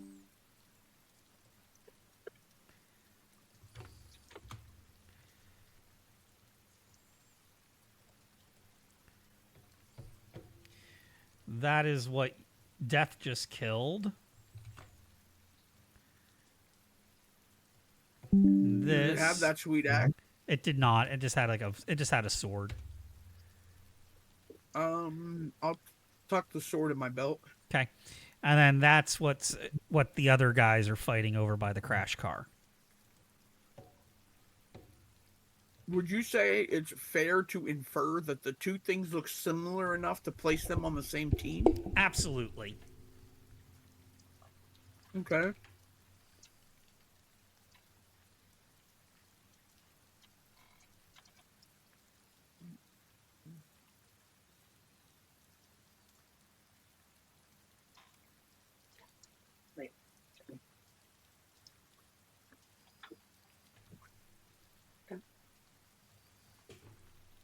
Is it still my turn?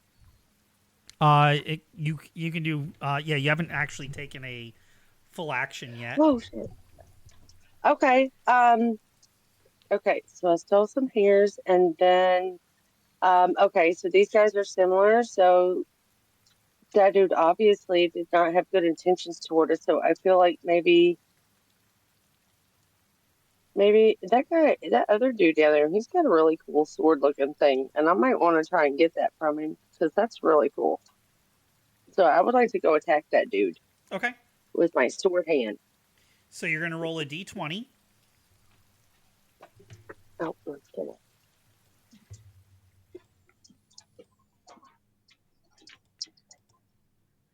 And your bonus to hit is going to be +1 to strike, +3. You have +4 to strike. Okay. So roll a Let me go d20 and first. add 4 to the total.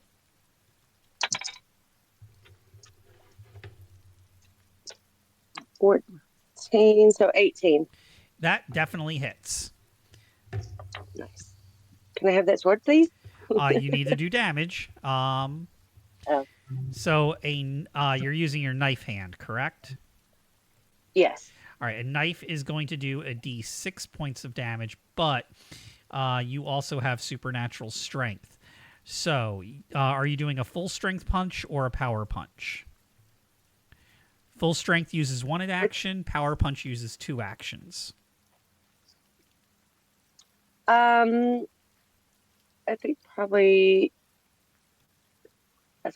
full punch. Okay, so that is 3d6 plus the 1. That's 4d6 points of damage. So go ahead and roll 4 6-sided dice and add them up. Get the crayons. Oh my and god, mix you 'em up. do math in this game? I'm all done. Okay. Yay. Sorry, all these games are math. Right? Let's see. All right, there's a 4 and a 2 and a 3. So 9, and then what was it? Add what? How many dice did you roll? 3? 3. Roll another Anyone one. more? One more. Oh, okay. So that was 9 and a 1, 10. 10. All right, so you do 10 points of damage, and that's going to be enough to drop this one. Nice. So And it that drops. sword. It's only been about 45 seconds. Sharkman's gonna you're gonna pick up his sword. It's like a big spear. Sharkman's gonna scream toward Thomas or Frail's character. Stop running! We're not here to hurt ya.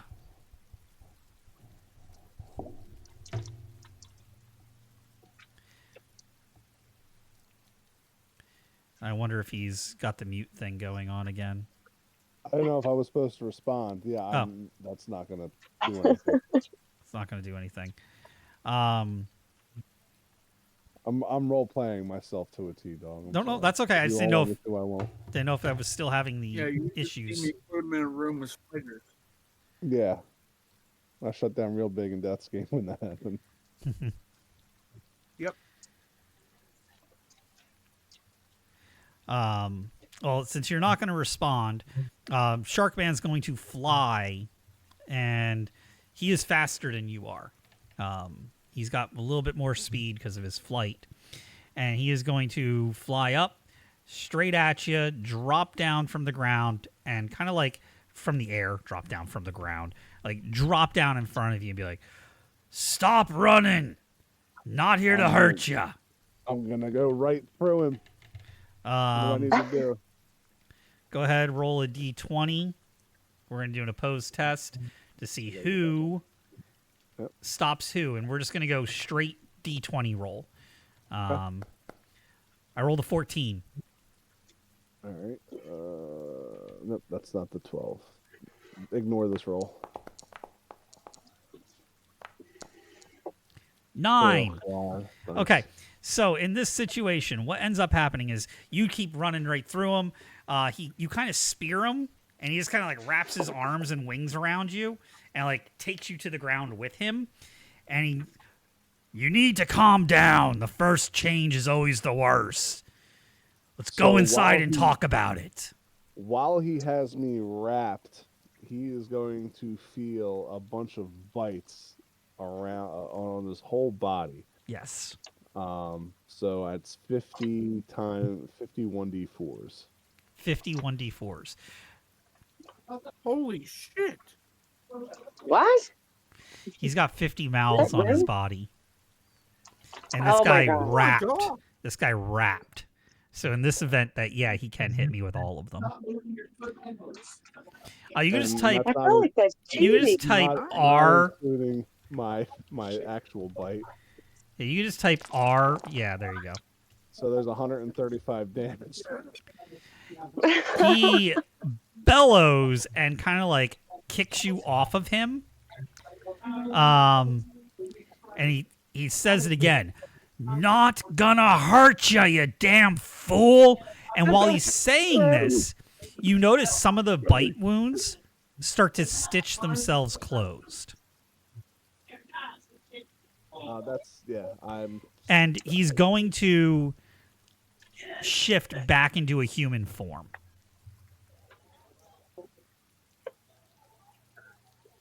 How did you do that? Need to calm yourself down. Let's I'm all gonna turn back. let's all go in the let's all go in the building. And he's like, "Come on, let's go." And you can see the wounds on him. Like he returns back into the monster, and you can see the wounds again.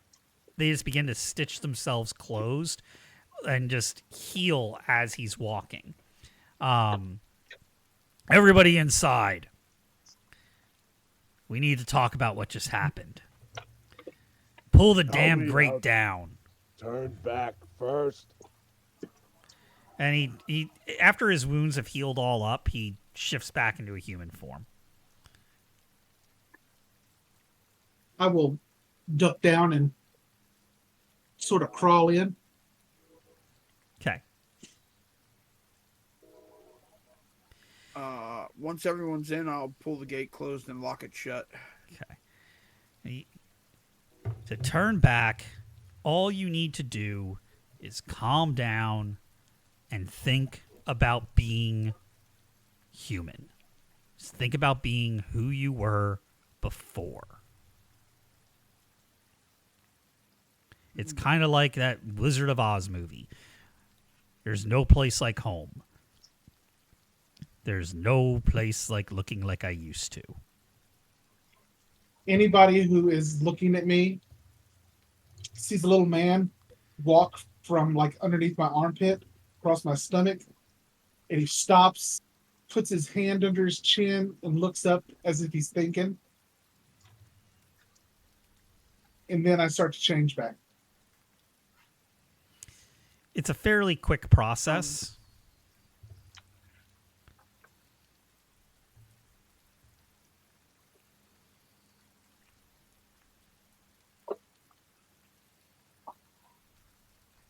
I like use like a meditation mindset to like center myself, bring the adrenaline down, and then slowly shift back into being me. Okay. That was strange. Is this one of those like hyper realistic dreams? Can assure you that it's no dream. This is closer to a nightmare. But we'll I'll we'll get you through this. And he's gonna look over at each one of you. If you haven't changed back yet, that's okay. Do you need help?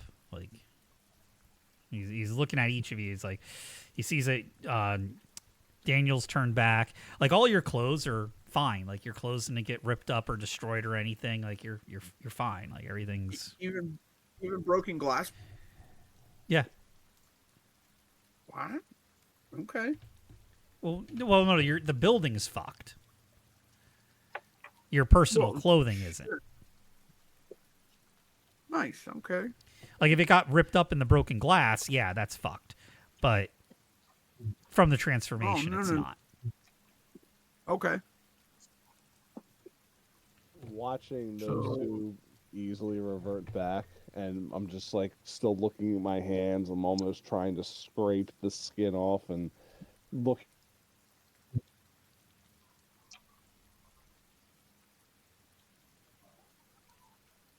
So based on the car and the behavior, would we be able to infer that he is who we think he is? Yeah, possibly. Okay. Let's like walk over and like snap my fingers in front of his face, and you have to calm down. The more anxious you get, the harder it is. Just relax. Take a couple deep breaths. And think about being who you were this morning when you woke up. Couple deep breaths. Snap out of it, kiddo.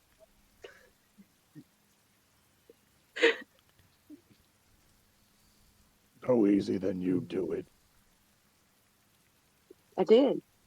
I didn't hear you say you did. Oh. It's She did inferred. it as you were talking. Oh, okay. Yeah. Well, when you change back and you see my eyes start to focus on you and in and out, and I'm like caught in a trance, and then my eyes start to glow and then shoot out beams of light. And I like move around like Cyclops, and I go to a wall, and you see a very clear picture of a memory of me staring at you as a librarian, and you can hear the inner monologue of talk to her, and everything will be fine. Just say something. Say it doesn't matter if you probably have a booger in your nose, your hair looks like just go talk to her. As you hear this monologue, the picture starts to go staticky and fade out, and then my features go back to normal. So I have the ability to project clear memories as Wow. videos, and you can't hear it's like a silent movie, except you hear, and I can't defend against it. You hear my inner thoughts throughout the projection, so I can recall anything at any time and make a physical projection of it as you were seeing it through your own eyes. Do you know like what you're going to project, or does it just happen? I know, but for the effect of this, I figured that'd be the cool way to humanize me was to remember a moment where I was anxious. But yeah, so so if I'm basically a memory bank.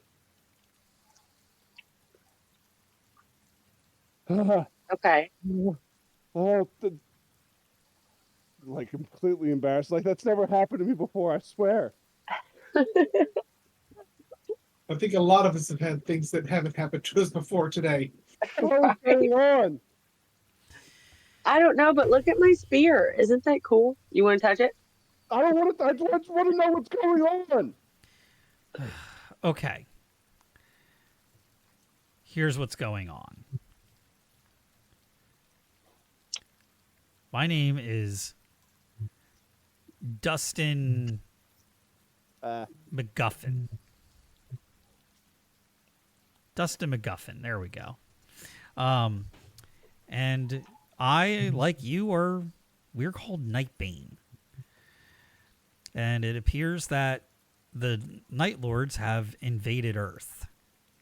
I know that means a whole lot of nothing to you, but it will, and you're gonna have to learn this. And I'm also a member of an organization called the Underground Railroad.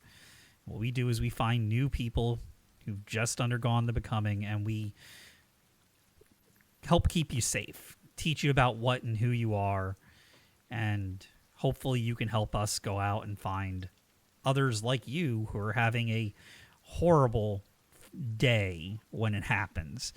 And there's going to be a lot of you appearing over the next few days and years to come. What you need to know is on this side of the mirror wall, is what we call it, you're on Earth.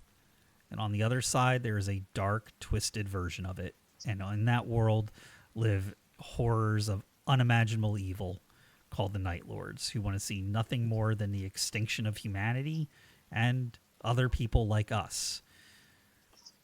You've all undergone your first becoming.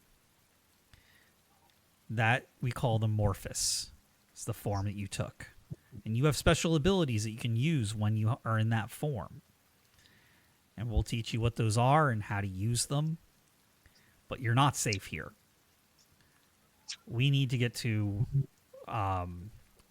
my place where it is safe, and we can begin teaching you everything you need to know.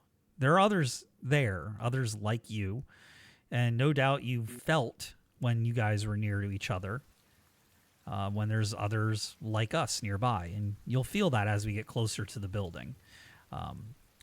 I have a place in an old shut-down church just outside town, off of Route 37, on the way to the Pine Barrens. And I highly suggest that we all go there and weather this out. This night can't last forever, and it won't.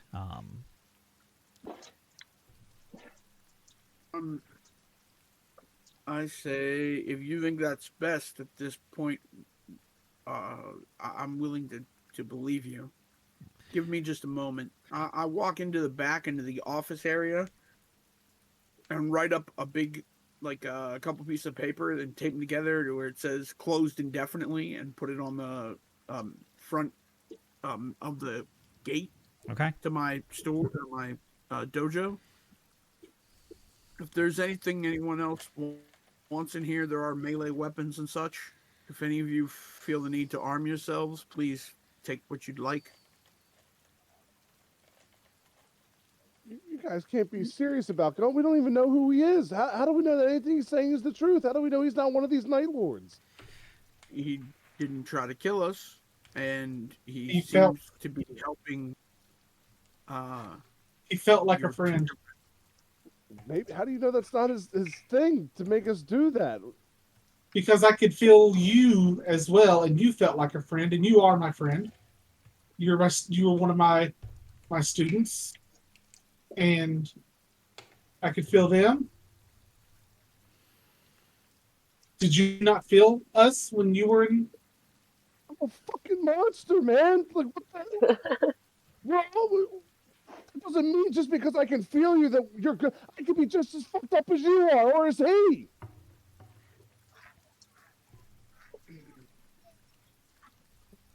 I'm like, I don't normally do this, but I feel like it needs to be done. So I pull the bag off my back, and inside there's a little pipe with some weed. I'm like, smoke this. You need to calm down. Dustin's going to look over at you and he's like, look, I get that this is all really sudden, but those creatures, there are lots more of those creatures out there just like those, and things that are way worse. And if you get all agitated and you change again, they can smell you and track you like a dog. You don't have to. Stopping them. Go ahead, sorry. No, go on. I was going to say, what's stopping them from tracking you? Right now, they can't smell us. As long as we stay in our human forms, they can't smell us. So as long as I never turn into that freak again, I'm fine. That freakish appearance, that freak, that monster, is a source of great power. Look what you did to me when I grabbed you, and you only bit me how many times? Yeah, a lot of good that did. You weren't even fazed by it. I don't want any of this. How do I get rid of it? You don't. You are what you are from now on. The only thing the best thing you could do is learn how to use it so that you aren't caught unawares by the minions of the Night Lords if they come again. When they come again. It's not even an if. After today, things are going to be they're going to be totally different. They've never been able to cross over like this before. We've never seen hounds, this many hounds and hunters on Earth. This is unprecedented. Look, I don't think you can understand just how ridiculous whatever you're saying is. And for me to just accept that as fact is even more ridiculous. How ridiculous? You don't think that it's ridiculous to accept the fact that until this morning, you were just a normal person who somehow transformed into a monster with mouths all over your body, a robotic wolf head with camera eyes and radar dishes for ears. That doesn't sound ridiculous. No, that sounds absolutely asinine and insane. That the point is, it happened. Now, we can hang out here. We can talk here. But I would very much suggest that we eventually get over to my place where we can teach you how to change back and forth at will and how to use and figure out what special powers you have to begin with. Everybody has different talents just like they have different forms. But we can teach you how to use your talents and how to transform to and from forms at will. And are we allowed to leave? Yeah, you're not prisoners. Like, can you just give me the address and I'll go there if I feel comfortable? No. Dangerous. We don't write down these addresses. We move quite often. So even if you were to show up a day or two from now, we probably wouldn't be there anymore. We're tracked constantly. We always are on the move.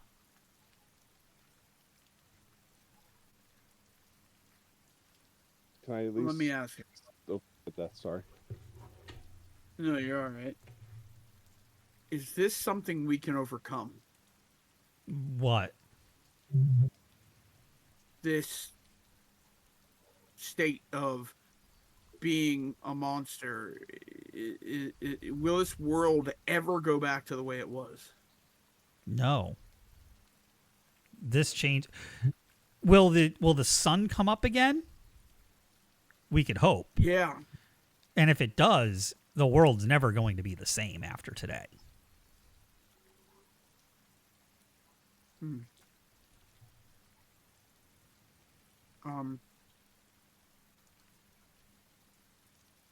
I assume these creatures that attack are not negotiate. You can't negotiate with them, but what about their masters? Is that possible?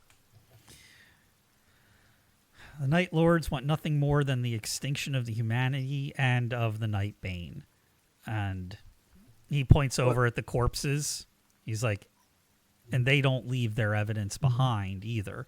And you can see the corpses begin to kind of dematerialize, like almost like a highway oasis, like kind of like a highway mirage, like hot air above a really hot pavement, and just kind of fade away. That's what they want for humanity.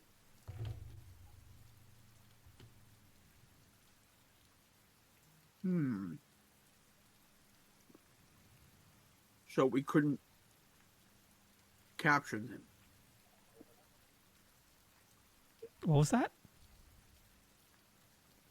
So, could we capture them, extract information from them like you would a human enemy? These things that you just fought? No, Yeah. they don't talk. They're little more that you can think of them. Think of the hounds and hunters as just that, hounds. They're smart animals. They just walk on two legs. Okay. The Night Lords have other minions, and could you talk to them? Yeah. Can some of them even be bribed or convinced to do otherwise? Sometimes. But I would never trust a minion or a member of the Night Lord's army. Okay.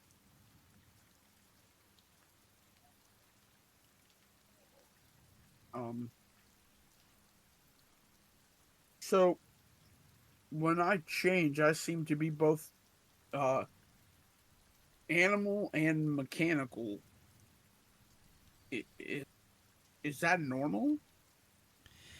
Normal is a relative word when it comes to our kind. Okay. No two Nightbane will ever look the same. You can think of us as the species of 1,000 faces, 10,000 faces, 1,000,000 faces. Okay.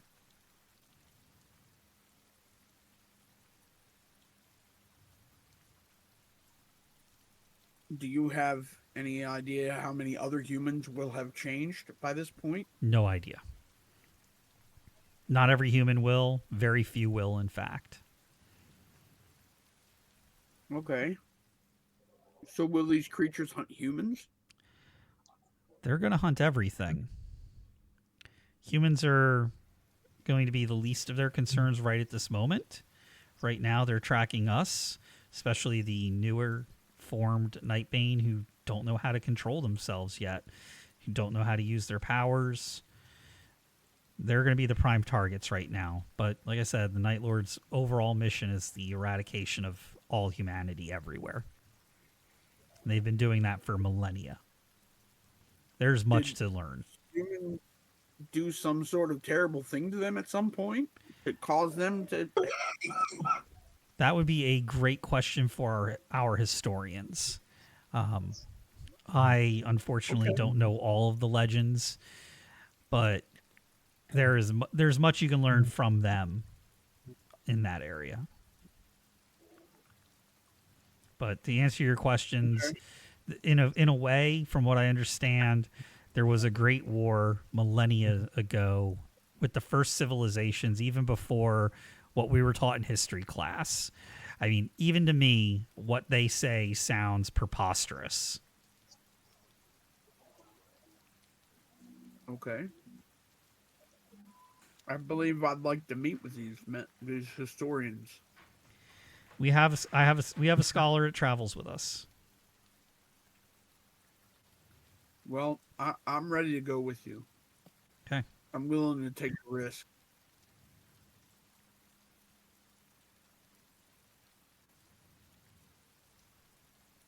I'm willing to go as well. I just feel like this is where I need to be right now.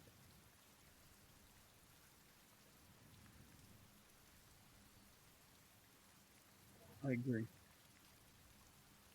I'm not going anywhere until I say goodbye to my sister and my brothers. We could do that. Is there a car? We could even bring them with us if you feel it'd be safer. She just told me that I would assume... I'm a magnet for these horrible things. No. Okay.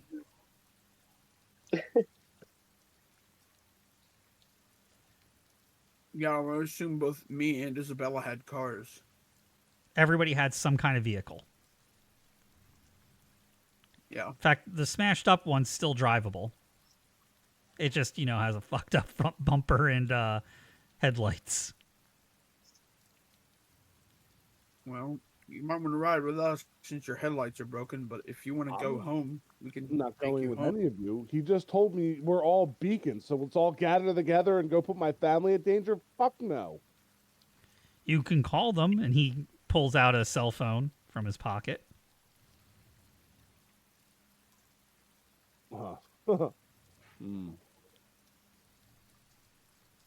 If you don't trust his phone, you can use my landline. It's not that. It's physically seeing them.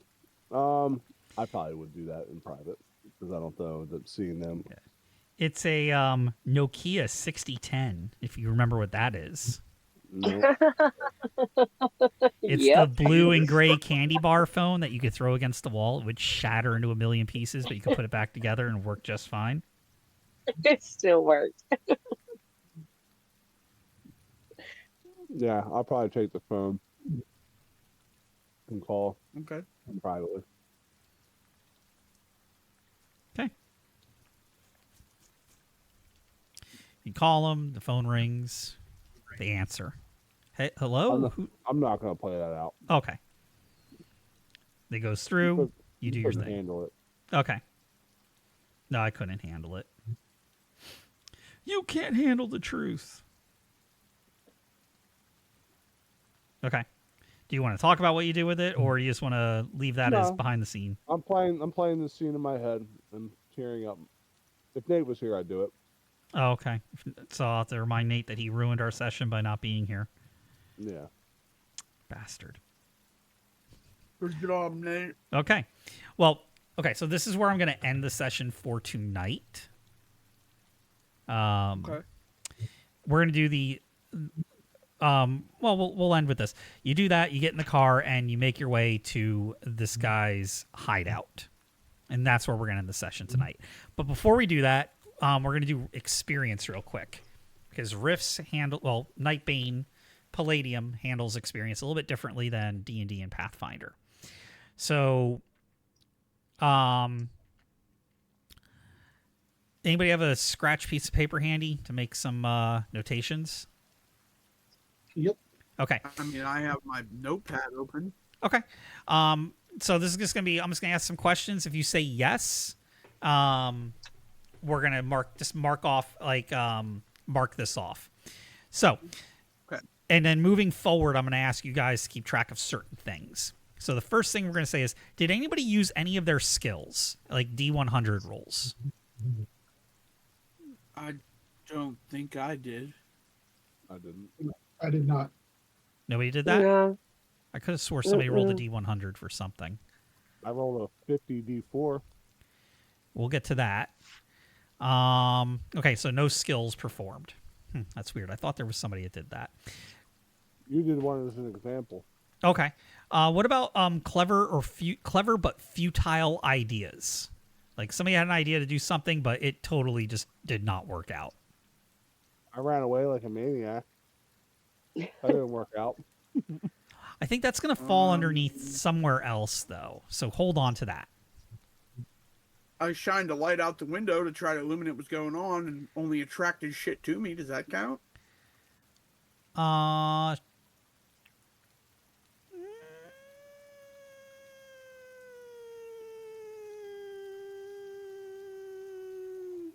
Yeah, we'll go with that. So mark 1 on that. Okay. Put down 25. So for what do you want to call that? Like crazy experience? Just put down 25. Just write Okay, 25. 25. All right. Got it. The next one. Does anybody have any clever, useful ideas or actions?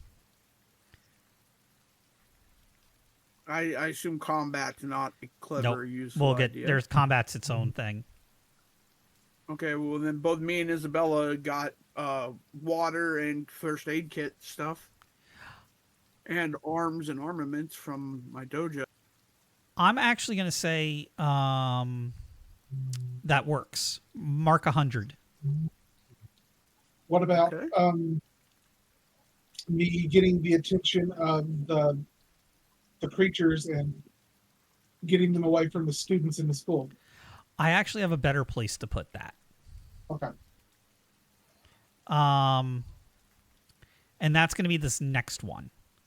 And that is a critical plan or action that saves a group or many people. 400. Man, Ooh. I acted in defense of both myself and Isabella, but I don't think that counts. That's more of that'll be that. I think that'll fall underneath another area. Okay. Endangering their own life to help others. I also think Tom's action did that as well at the school. So we're going to do this. Roll 1d3. Mark down 100.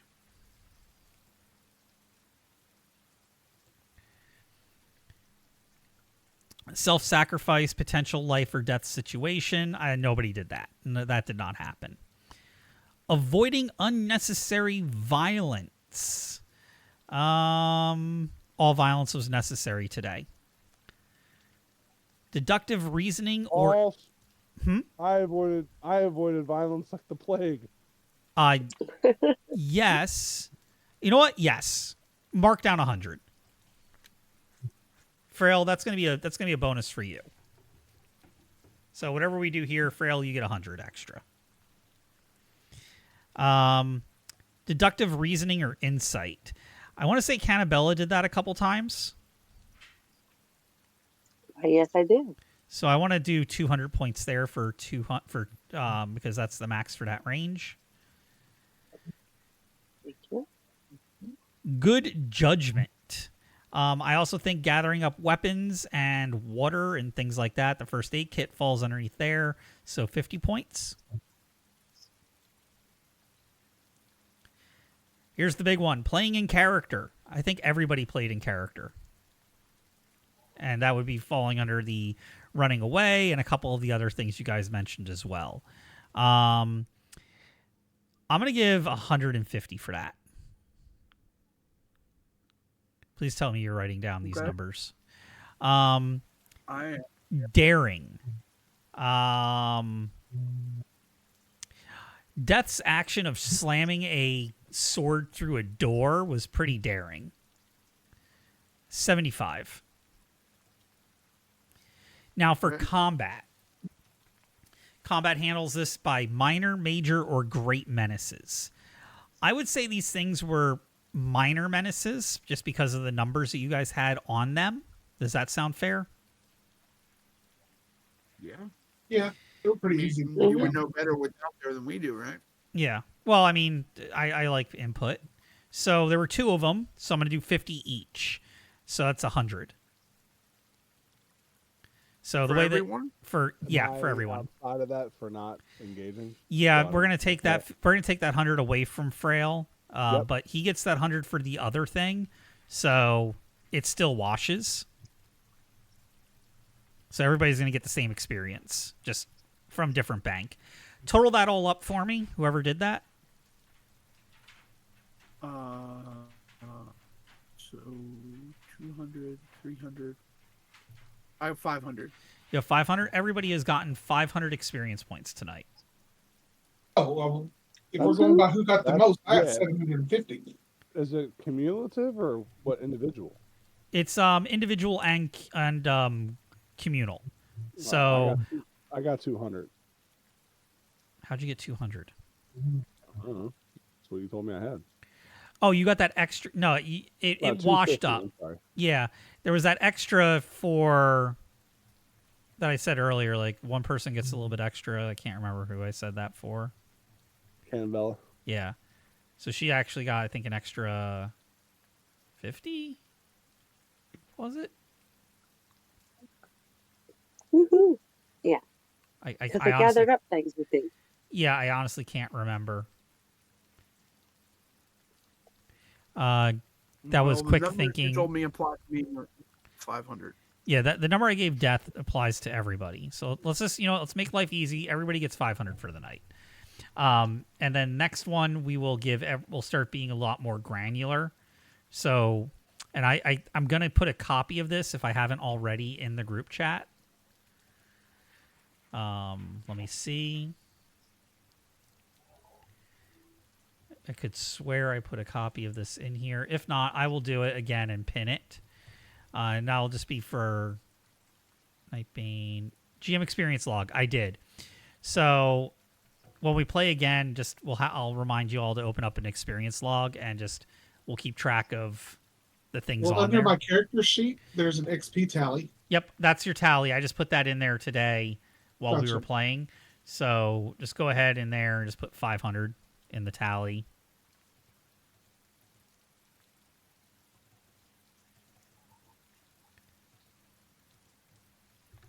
You might just have to click right click on it and then go to edit. There we go. Yeah, I did yours because I was staring at it. But yeah, Gotcha. that's Palladium. That's Nightbane. You guys have made your first action therein. How are we feeling? That's cool. You guys will not hurt my feelings if you say you don't like the system. No, I actually really I've enjoyed enjoyed it so far. Okay. I know Palladium's it's different. It's not everybody's flavor of tea. I don't know any different, so I think it's fine. Okay. Next session we will do some stuff with the Underground Railroad, and hopefully Nate will be able to play as well. And we can meet Nate's character and see his first transformation. And maybe he could be the one that everybody goes and rescues for a first mission or meets along the way. We'll figure that out. But yeah. Did you make his sheet already? We made his sheet already. Okay. Is he also scarier than Death? He is quite scary. Okay, cool. Like, he randomly rolled his character, and I was like, fuck. Like, the whole time I was going, fuck. Fuck. Oh, God. God damn it. Oh. Oof. Yeah. His character's pretty awesome, too. Everybody's characters are awesome. But does he have an 18 HF? Yes, actually. That's awesome. I love it. All right. I'm going to end this recording.